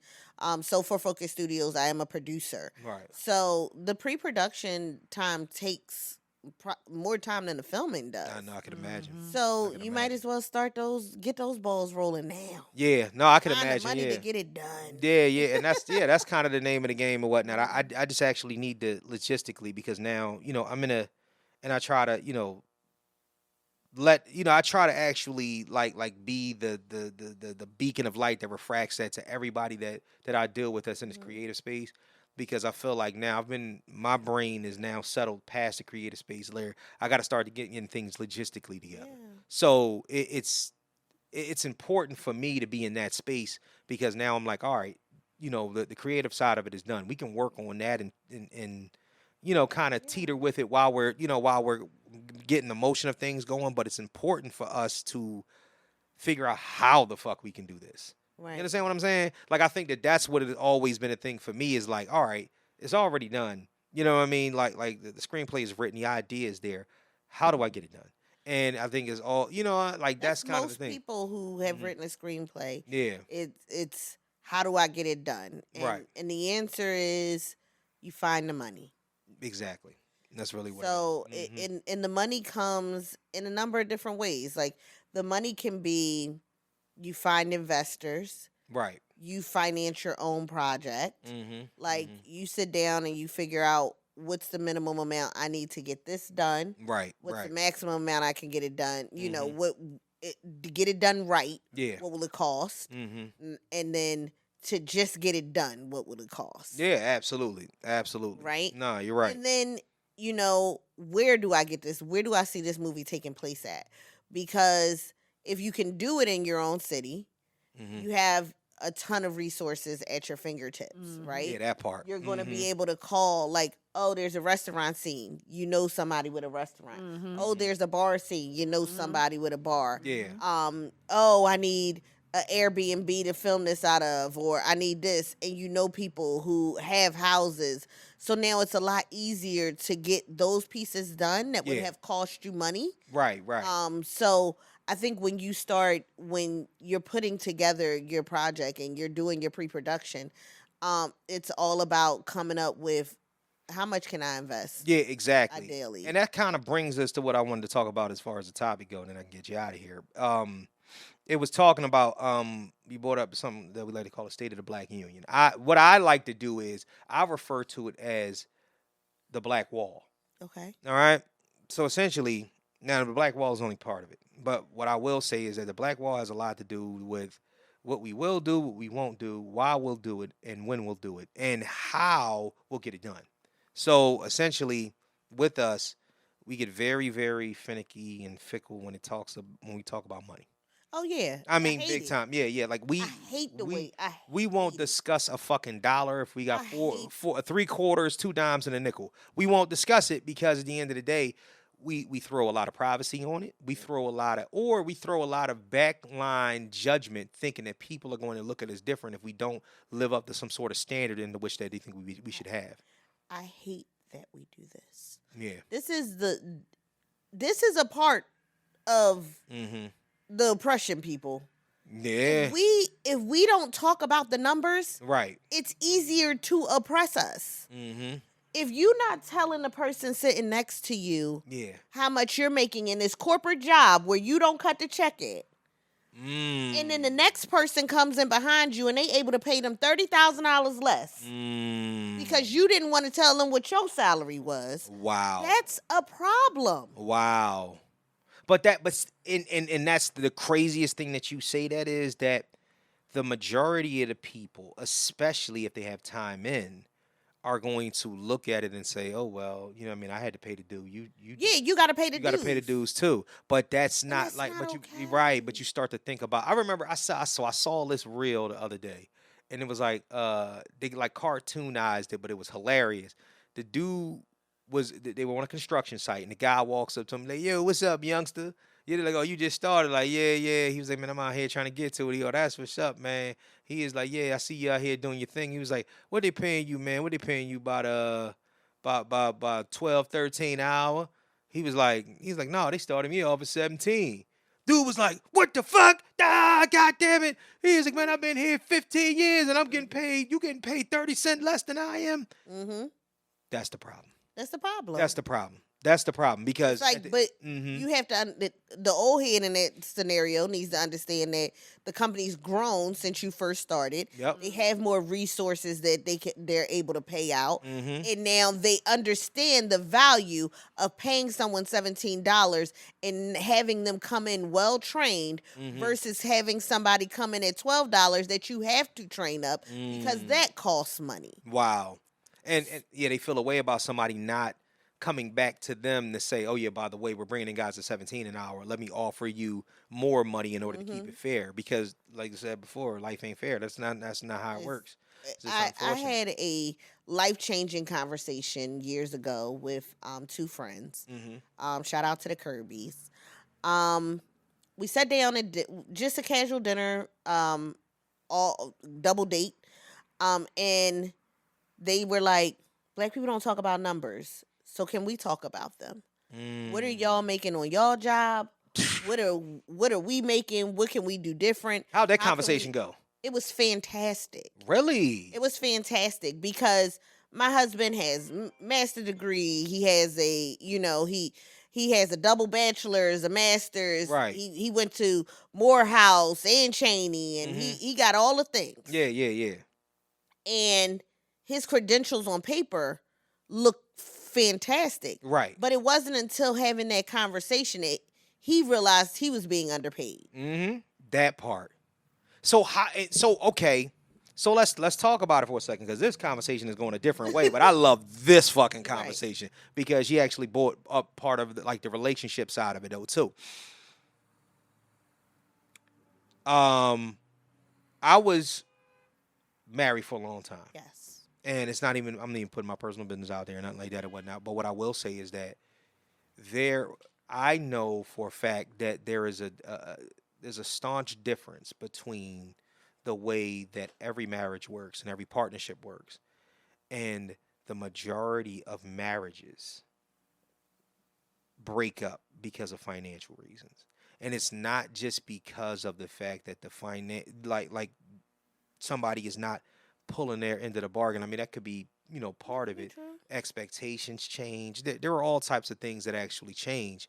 But at the end of the day, there is no way to scale it. There's no barometer in which to start it off from. If you say to yourself, like, and then also you got social media where people are expecting one thing and getting People another. are living other people's lives. Exactly. So if they all, even the person that you sleep next to, you almost feel like it's embarrassing to let them know that you make a specific amount. Like, people would lie, and it's crazy, right? Crazy to think insane. that people That's will wild. lie to the person that they Yeah. sleep next to over, because, especially men, because men don't want to be looked at as less than. And I speak from a man's point of view when I say that there are a lot of women out here that If that you get have into a it. partner Yeah. that you can't tell the honest truth Yeah. about your salary, you do not need to be with that person. That's true. You That's don't have true. a partner. You You don't have a partner. Right, but people, here's the thing. People, we move in roundabout land. We moved in roundabout. We do a lot of rounding off. We do a lot of estimating. We do a lot of That's lot crazy. of guessing and second guessing. And then We are partners. There is no rounding off. I know with every dollar. people lie though too, because they also have secret vices and habits. Let's call a spade a spade. You have the shopper, you got the smoker, you know what I'm saying? You got the strip club fanatic, you got the eater, you have the people that spend Eater. not well the eater, the person that spends a lot of money on food. Oh, all right. All You know what I'm right. saying? All right, wait a minute. What? The foodie is what How about All all right, the the foodie? foodie, the eater. Listen, I'm the eater. The you know eater what I'm has saying? But I the let- eater has a different definition. Yeah. child, not the best. Woo. I'm So- done. But shit, if you married, everybody should be the eater in that. But that's a Right. whole That's nother why I'm topic. like, wait, why we? But no, but that's what I'm saying. So like at the end of the day, there's a lot of things. Like, think about people. People hide their vices because at the end of the day, you can know what your spouse makes and whatnot. But if they told you that, oh yeah, by the way, I spend, you know what I'm saying, I pay my my $100 tax to go outside every day, which everybody has. I'm gonna fuck with nobody. Say it costs $100 to go outside every day. Do Absolutely costs. yeah. At minimum $100. So think about it like this: at minimum, if my $100 tax to go outside every day was $250, but you only very real. thought it was 100, or you only thought it was 150 at most. There's an extra $200 that are flying out the window because of a vice or a habit that you didn't pay much credence to. I have an unpopular opinion here. Let's talk about it. If the success of a relationship may be determined more by the compatibility of the vices. Ooh, whoa, hold up. We ain't gonna speed past that. Pull it back, reverse button. You know what I'm saying? So wait a minute. So what I mean, Okay. So the success of the relationship being determined by the compatibility of the vices. Okay. If we are if you are a shopper, Right. but his vice is, because this happens, some women get very lucky. His vice is seeing you happy. His vice is seeing a smile on your face. His vice is flexing and having you look good in front of his friends. Okay. That's compatibility right there. That go together. If my vice is food. I don't know how I feel about what y'all talking about right now. No, Go ahead, that ain't the only one. No, all right, go ahead. The only example. I'm trying to figure it out. I'm like, all right, go ahead. But my vice is food. Okay. And his vice is traveling. Right. We can travel the world together, eating in different countries. Okay. So if we can find vices that we can do together, Right. we are now talking about successful relationship. But it doesn't it also, let's take it back to the dark side of it though. Doesn't it also, in every situation like that breeds content with compatibility, it also breeds a level of irresponsibility if somebody doesn't know when to say when. Because so think about that same realm with the smokers. Two people can be together and be smokers, and I'm not talking about crack. I'm just talking about weed that don't fucking do well with with their money, Right. and essentially they're blowing the bag into their weed habit. Like that's, and then not thinking about, or I they'll, mean, bad financial decisions are just bad financial decisions, period. and that's right? but that, a lot of that lends to that. That's one of the reasons why, is because we are very much spending like we printed ass people. You know what I'm saying? And this goes for all over the world or whatnot, because niggas don't love to do nothing But more it's than a flex. mindset thing, though, right? Right. So there's a scarcity mindset Okay. and there's an abundance mindset, right? Mm. There are some people who, if you are someone who is literally living just to make it, and you, I don't want to spend that because I don't know when I'm gonna get that back. Right. And there are other people who spend crazy, Mhm. but it always seems to work itself out. Those are people who think in abundance. Those are people who are thinking about, they're not wasting energy on what they don't have, but necessarily thinking about how wonderfully it will be multiplied. Is it easier to do that if you have the mind state of an investor, as somebody who will put use to what they have rather than spend frivolously? I hate that fucking word. Yeah.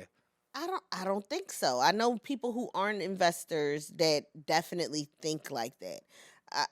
For instance, Even a like, person that buys clothes and shit all the time? yes, Really? my brother's fiance is very much this person, and I Mhm. love her down. She is my sister, Right. but she is an abundance mindset person. But that comes from her background, right? Okay. So if you come from a place where money wasn't scarce, Mhm. it is very hard to think and struggle. She always knows money's going to find her, and it does. Right. I'm like that too. It And finds her. but I've only recently kind of turned into that person. Like it's one of those things where I think that also, it was also the way you set, you got to set your life up for that Mhm. way though too. You have to have the You have to ability. multiple Yeah, streams of income. you have to have the You earning have to put potential for it to be the exactly. thing. You Because have if to you have don't, yeah, things. You have to have multiple ways money can find come in, you. yeah. Because if not, Multiple you ways. just floating off a wing in a prayer. And You you know what I mean? have to every day you have to set the intention to be making money in those spaces. So like I tell people, so one of the things I did when I decided entrepreneur, I was never turning back, was I sat down and I was like, what are all the ways I can make money? Mhm, mhm, What is That was the first part of the list, all the ways I can make money. mhm. Second is, what are all of the expenses I have? How much do I have to pay out every month to Right, live my lifestyle? right. The next is, how much do I need to entertain myself and be happy? Mm, Now let me add the entertainment to the basics. mhm. Now I have a number every month. A leftover number I have remaining. I have no I have the Oh, the sum the of. sum of, okay. So I have this number Right. that is my basic expenses Yeah. plus my entertainment, my leisure, my luxuries, right? Right. The sum of those numbers is the number I need to make every month, right? Yeah, yeah, exactly. Now, I have that number in my head, Mhm. and I also now have all of these different things that I can do. All of these different streams that could make me money. Mhm. So now from each stream, I need to get to that number every month. So from stream number 1, say stream number 1 is I do events. I put together events. Right, right. So now let's give my number. Say my number to live comfortably is $5,000. Right, right, right. Okay, so my number to live comfortably is $5,000, and I do events every month. I can do an event on a Saturday and make $1,000. I need to have 5 events this month. So now I'm actively trying to get to 5 events this month. Right. My next thing is I make websites, Mm-hmm. right? So I make websites. I charge $1,000 to $1,500 a website. Okay, if I do 4 to 5 websites a month, I can get to my $5,000 number. Mhm. The next thing that I do is I produce podcasts. So if one podcast brings me $1,000 a month, Mhm. I need to produce 5 Podcast. podcasts. Right. I'm actively trying to do all of these things. Right. If all of them hit this month, Yeah, then you got I got $30,000. Right. Okay, I see But what you're if saying. I don't hit all of them, if I just hit one of here, each. one there, Yeah. I still made my number. Yeah, right. I see what you're saying. I I still love that. got that. Yeah, I see what you're saying. So Yeah, now yeah. That's smart. every month I'm actively work. Every day I'm actively working on these things, all of these things, Mhm. because what happens is a lot of times when we go into a corporate environment, you get cut a paycheck, and that paycheck is to pay you for what they believe you should get out of the money that they make off of the work you do, right? Mm. So if you are getting paid $50,000, Right. 9 times out of 10, you bring that company between $150,000 to $250,000 That's true. every year, Right. right? Mm-hmm. As an entrepreneur, you got to do that for yourself. Mm-hmm. I have to bring me that money Right. because nobody's cutting that check for me. Mm-hmm. I have to go find it. So it's very important to, if your baseline, as a 9 to 5 employee, I'm assuming a good portion of the listeners are, Right. your base is probably already covered. Just imagine if you took the extra time that you had That part. to add in those Yeah. additional revenues Right, and those right. additional revenue streams, and you spent your additional time just cultivating that. Yeah. So when you do decide, maybe I don't want to do this 9 to 5, or maybe I'm ready to retire and just travel, now you have those additional streams as your nest egg to go see the world. So talk about the fear side of it and the mental health that's involved. Because let's keep it a bean. It's a real thing. Because imposter people syndrome are is afraid. a real thing. And people are afraid. Like People people live in a perpetual state of fear at all times. do. And a lot of times you can even see the way that motion is kind of built or whatnot. I'm a proponent for doing things in a specific manner, but that's only because I've been rock bottom and face flat. Absolutely. You know what I mean? And I know what it's like. I know when I look at it and say, all right, And you got up though, right? yeah, all the time. You have to get up. Yeah, That's right. right. That's it. Fear is just about getting up. Yeah. It's standing up. Like Right. it's not entrepreneurship is not pretty. It is it's not a 9 to 5 job. It is a 24/7 job. My Yeah. phone rang, and Greece is 7 hours different from. Right. So when it was 12 noon here, it was 7 p.m. there. When you guys when it was 7 p.m. here or 5 p.m. here, it was already 2 a.m. It was already midnight over there. Yeah. My phone was still ringing. People were still at work. Yeah. I still had to work because Yeah. it nothing stopped. Yeah. Shit need to get done. And my money still needs to be made. I'm still part. working That part. at all times. That part. But the beauty is, I am now looking at the beautiful cliffside of the Hydra of Hydra Island with a glass of wine while I'm answering this email. It's beautiful. Yeah, that's the shit. Goals. So how do we get it? How do we get Goals. people to when it's hard enough for us to sit down and actually have these conversations and whatnot, due to lack of confidence, due to maybe feeling embarrassed, due to just being conditioned to not be these people. How do you even get people to invest in doing something outside of what they know is a norm? Because I think that's the problem. We is. like I say it all the time. You know what I'm saying? There's a Dare to full be circle. different. It's a Joe Button line and whatnot that I say when shout out to Mona. You know what I'm saying? Is you can't steal second base and keep your foot on first. Yeah. You know what I'm saying? Which is so, and I like cannot. that shit is the illest shit ever. You it's gotta so take the risk. important. You have to take the risk. You gotta get the fuck off of one place in order to get to another. You 100% have to. Mhm. And that fear mindset that everyone is locked into, you have to change. I think a lot of my fear changed when I changed the people around me. Mm. Wow. Hold out, that's a bar.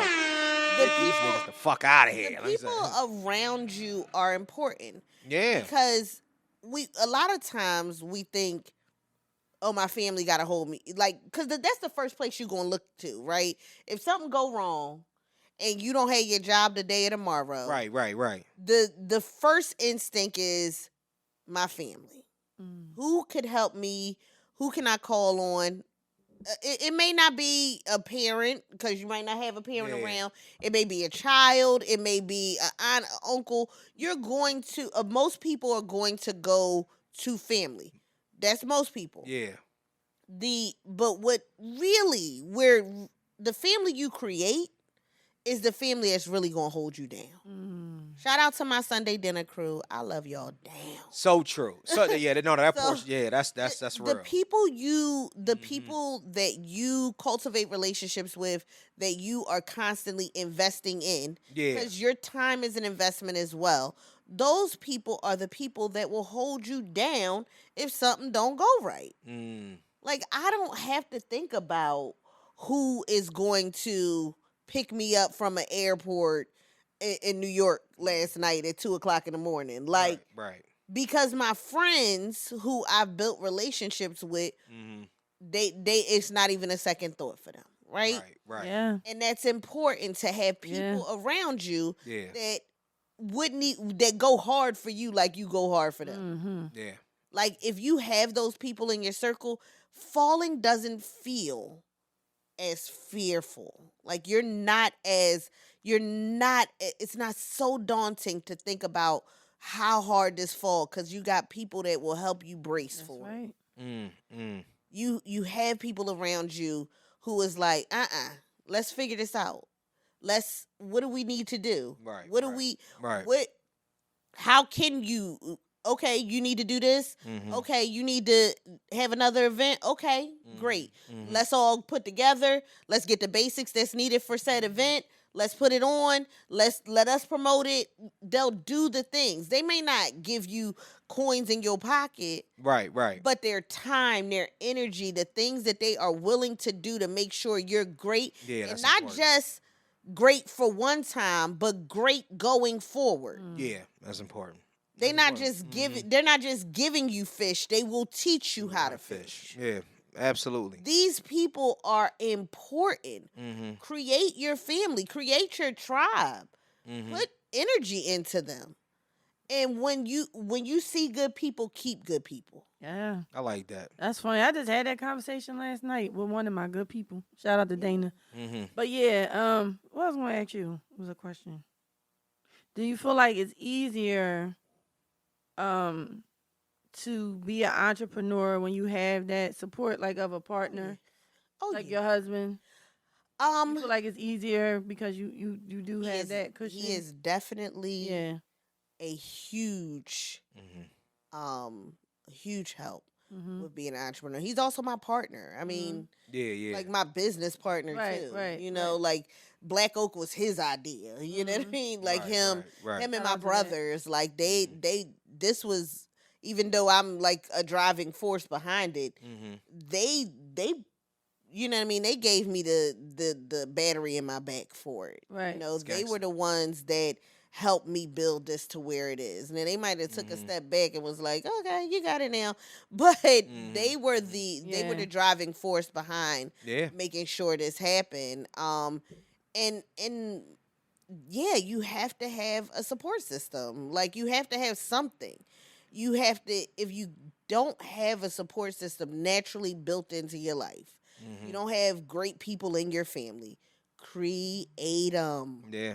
Create the family you don't have. Yeah, it's important. You get to choose. A lot of people don't get to choose. None of us get to choose the family we walked into. Yeah, and some of them ain't great people. And that's kind of what I was going to say though too. I think that you know what I mean, certain things are fear driven as well, because people that are not great people themselves but have aspirations to do certain things, they don't cultivate great situations. I was blessed. You know what I mean? I was born into a great family. Right. I was born into a family. Shout out to the Dukes family. Shout out to my mom. Everybody who around me, my aunts, everybody that held me down. So your mom last name is Dukes? No, my father's last name is Dukes. Oh, okay. 'Cause So- I was gonna say Mom Dukes. I love. Oh, I no, just no. love it. Yeah, I was But she saying, was shout out to married. Mom I mean, she was married and she was Mom All Dukes. right, shout out to Yeah, Mom she Dukes. did. Then. I said I was just trying to get that off. Yeah. But yeah, no, shout out to the Dukes family. They definitely were.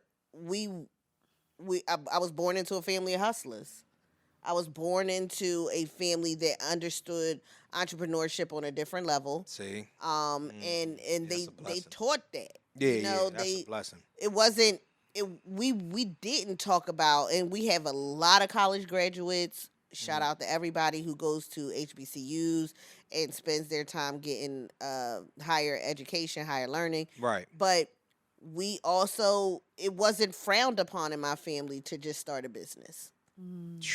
It wasn't. It was definitely celebrated. It was like, oh, okay, we'll be there. When's the grand opening? That's a different type of Yeah, that's foundation. major. Yeah, that's a major Yeah. different type of foundation though as well, because there are a lot of people out here or whatnot that just they suffer from the reverberation of whatever they were brought up with. Yeah, You know what I'm saying? Like, so they don't really know any better Absolutely. because of the simple fact that this is what they were taught. So, you know what I mean? Your fears and everything that are attached to it are the same type of fears that your grandmother had, your grandfather had, have your to mom see had. other people your doing it dad- first. Exactly. You So, have to. uh-huh. It's crazy because I've been saying this for years that I'm going to retire by 55. That's the max that I'm going Right, to work. right. If I become rich before then, well, Great. it'll be before then. Yeah, right, But right. it'll be 55. And every time I say that, they be like, you ain't going to be able to retire at 55. No, Yes, you're not going to be able to retire at 55. Right, right. I got a 403B.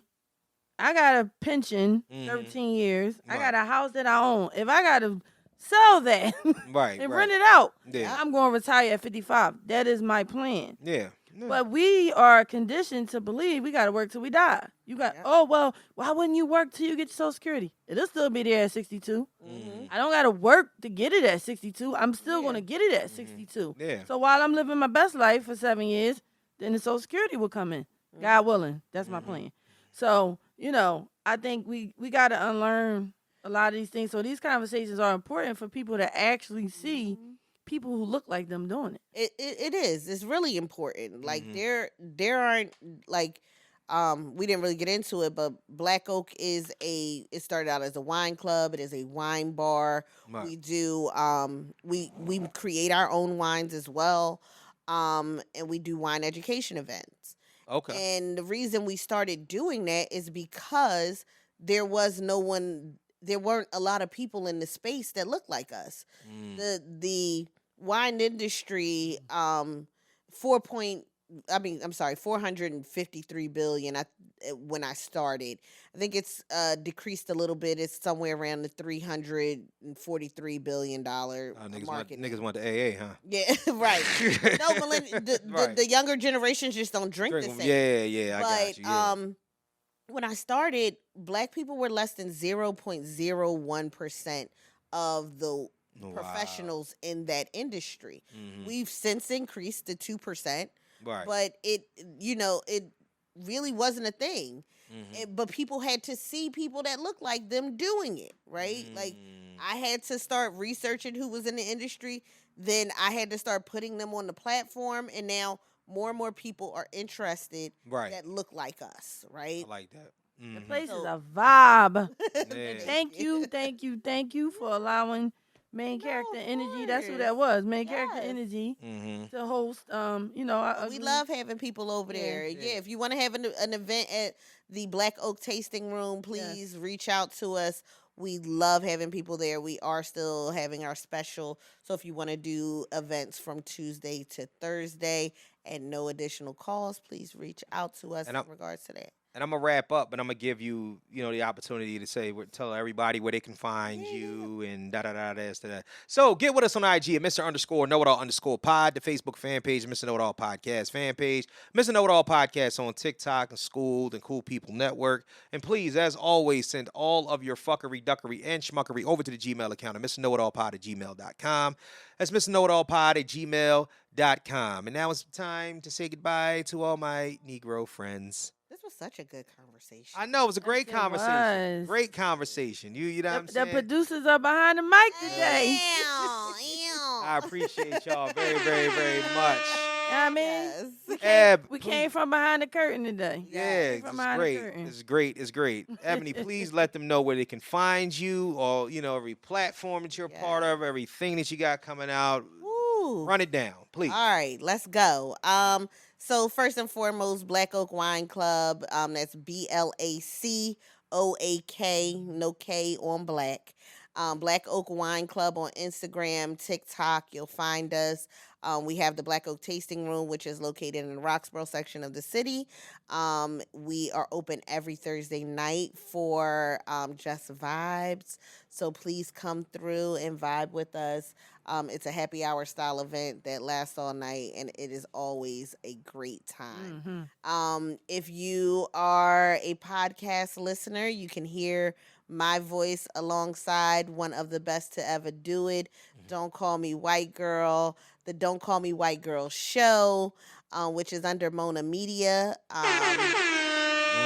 Mona Media is a new platform created by Damona Dixon, Don't Call Me White Girl, who is out here doing her thing.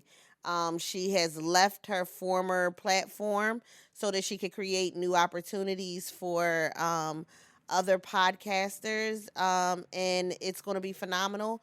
Please stay tuned for the ride because we will be dropping up subscription episodes soon, and we will also be having new podcasts that'll be coming out before the end of the year. So definitely stay tuned in to Mona Media. You can find it on Mona Media YouTube page as well as Instagram and TikTok. Let's see, and last but not least, Focus Studios. That is where I create films. I am a film producer alongside of the wonderful Focus Studios team and Kyrie Terrell, who is the creator and founder. And we have a bunch of projects out. Please check out Focus Studios, and that's focused with an ED on the end of it. Focus Studios, you can check out all of our current movies, where you can find them at. They're all listed on that page. And yeah, I mean, stay tuned. Go to I Am Miss Dukes and IAMMSDUKES. That is my personal page, and you'll find everything linked there. Don't forget about your greeting cards that you gave us. Oh, yeah, Mona has you greeting made. cards. Yes, Mona has greeting cards that dropped this Valentine's Day with some of her famous sayings on them. But if you're interested in getting a greeting card, DCMWG.com will have all of the details for everything related to Mona Media. Yeah, this one is reasons to love me. I'm a lot. I give raw. I'm loyal. My coochie good. I fried chicken hard the first time. I don't have to double back. Yes, all her viral sayings. Shout out to Mona. This is a great idea. You did these. These are fire. Hilarious. Fire. I love it. Love it. That is hilarious. That is hilarious. I'm going to give this to somebody because they need to know. Yes. Oh, my God. Every girl needs them. People be forgetting. Let me give you a reminder. Why you being weird to me on the windshield? Yeah, I like that one, too. Yeah. Why you being... Oh, you hungry? You put it up put it there up already? there. Yeah, it's already up there. Listen, So, why you being weird to me? Why you being weird to me? Put it on his windshield, girl. Oh, Call us. You know, I'm going to give me another one so I can't put it on somebody. A couple people windshield. Oh, Lord. They do be being weird to me. Yeah, they be being Y'all weird watch to you. this episode. Y'all heard me. Y'all see how much of a vibe I am. Why they being weird to me? I don't know. Listen, I don't know. Black people, please travel. Follow Travel Goddess. Yes. You ain't never lied. Please get the hell out of the city. Yes. Stop gatekeeping. Stop gatekeeping. Yeah, what is that shit about? We'll talk about that next time. Yes. Because Yeah, stop gatekeeping. the gatekeeping is disgusting. You heard all these jewels dropped on this episode Yeah. because nobody up here. Bring me back for a part 2. We can keep talking about it. Yeah. No, absolutely. We'll definitely, we'll have you come back or whatnot, and we'll run right back into that because that's important, man. I mean, niggas be niggas. I don't Survival understand move. that. I don't get it or whatnot. Well, look, this has been episode 223. I am Mr. KnowItAll. That's Tya. That's Ebony. Holla at y'all later. Loved it here. Peace. Well, you shouldn't be such a smart mouth, Mr. Know-It-All.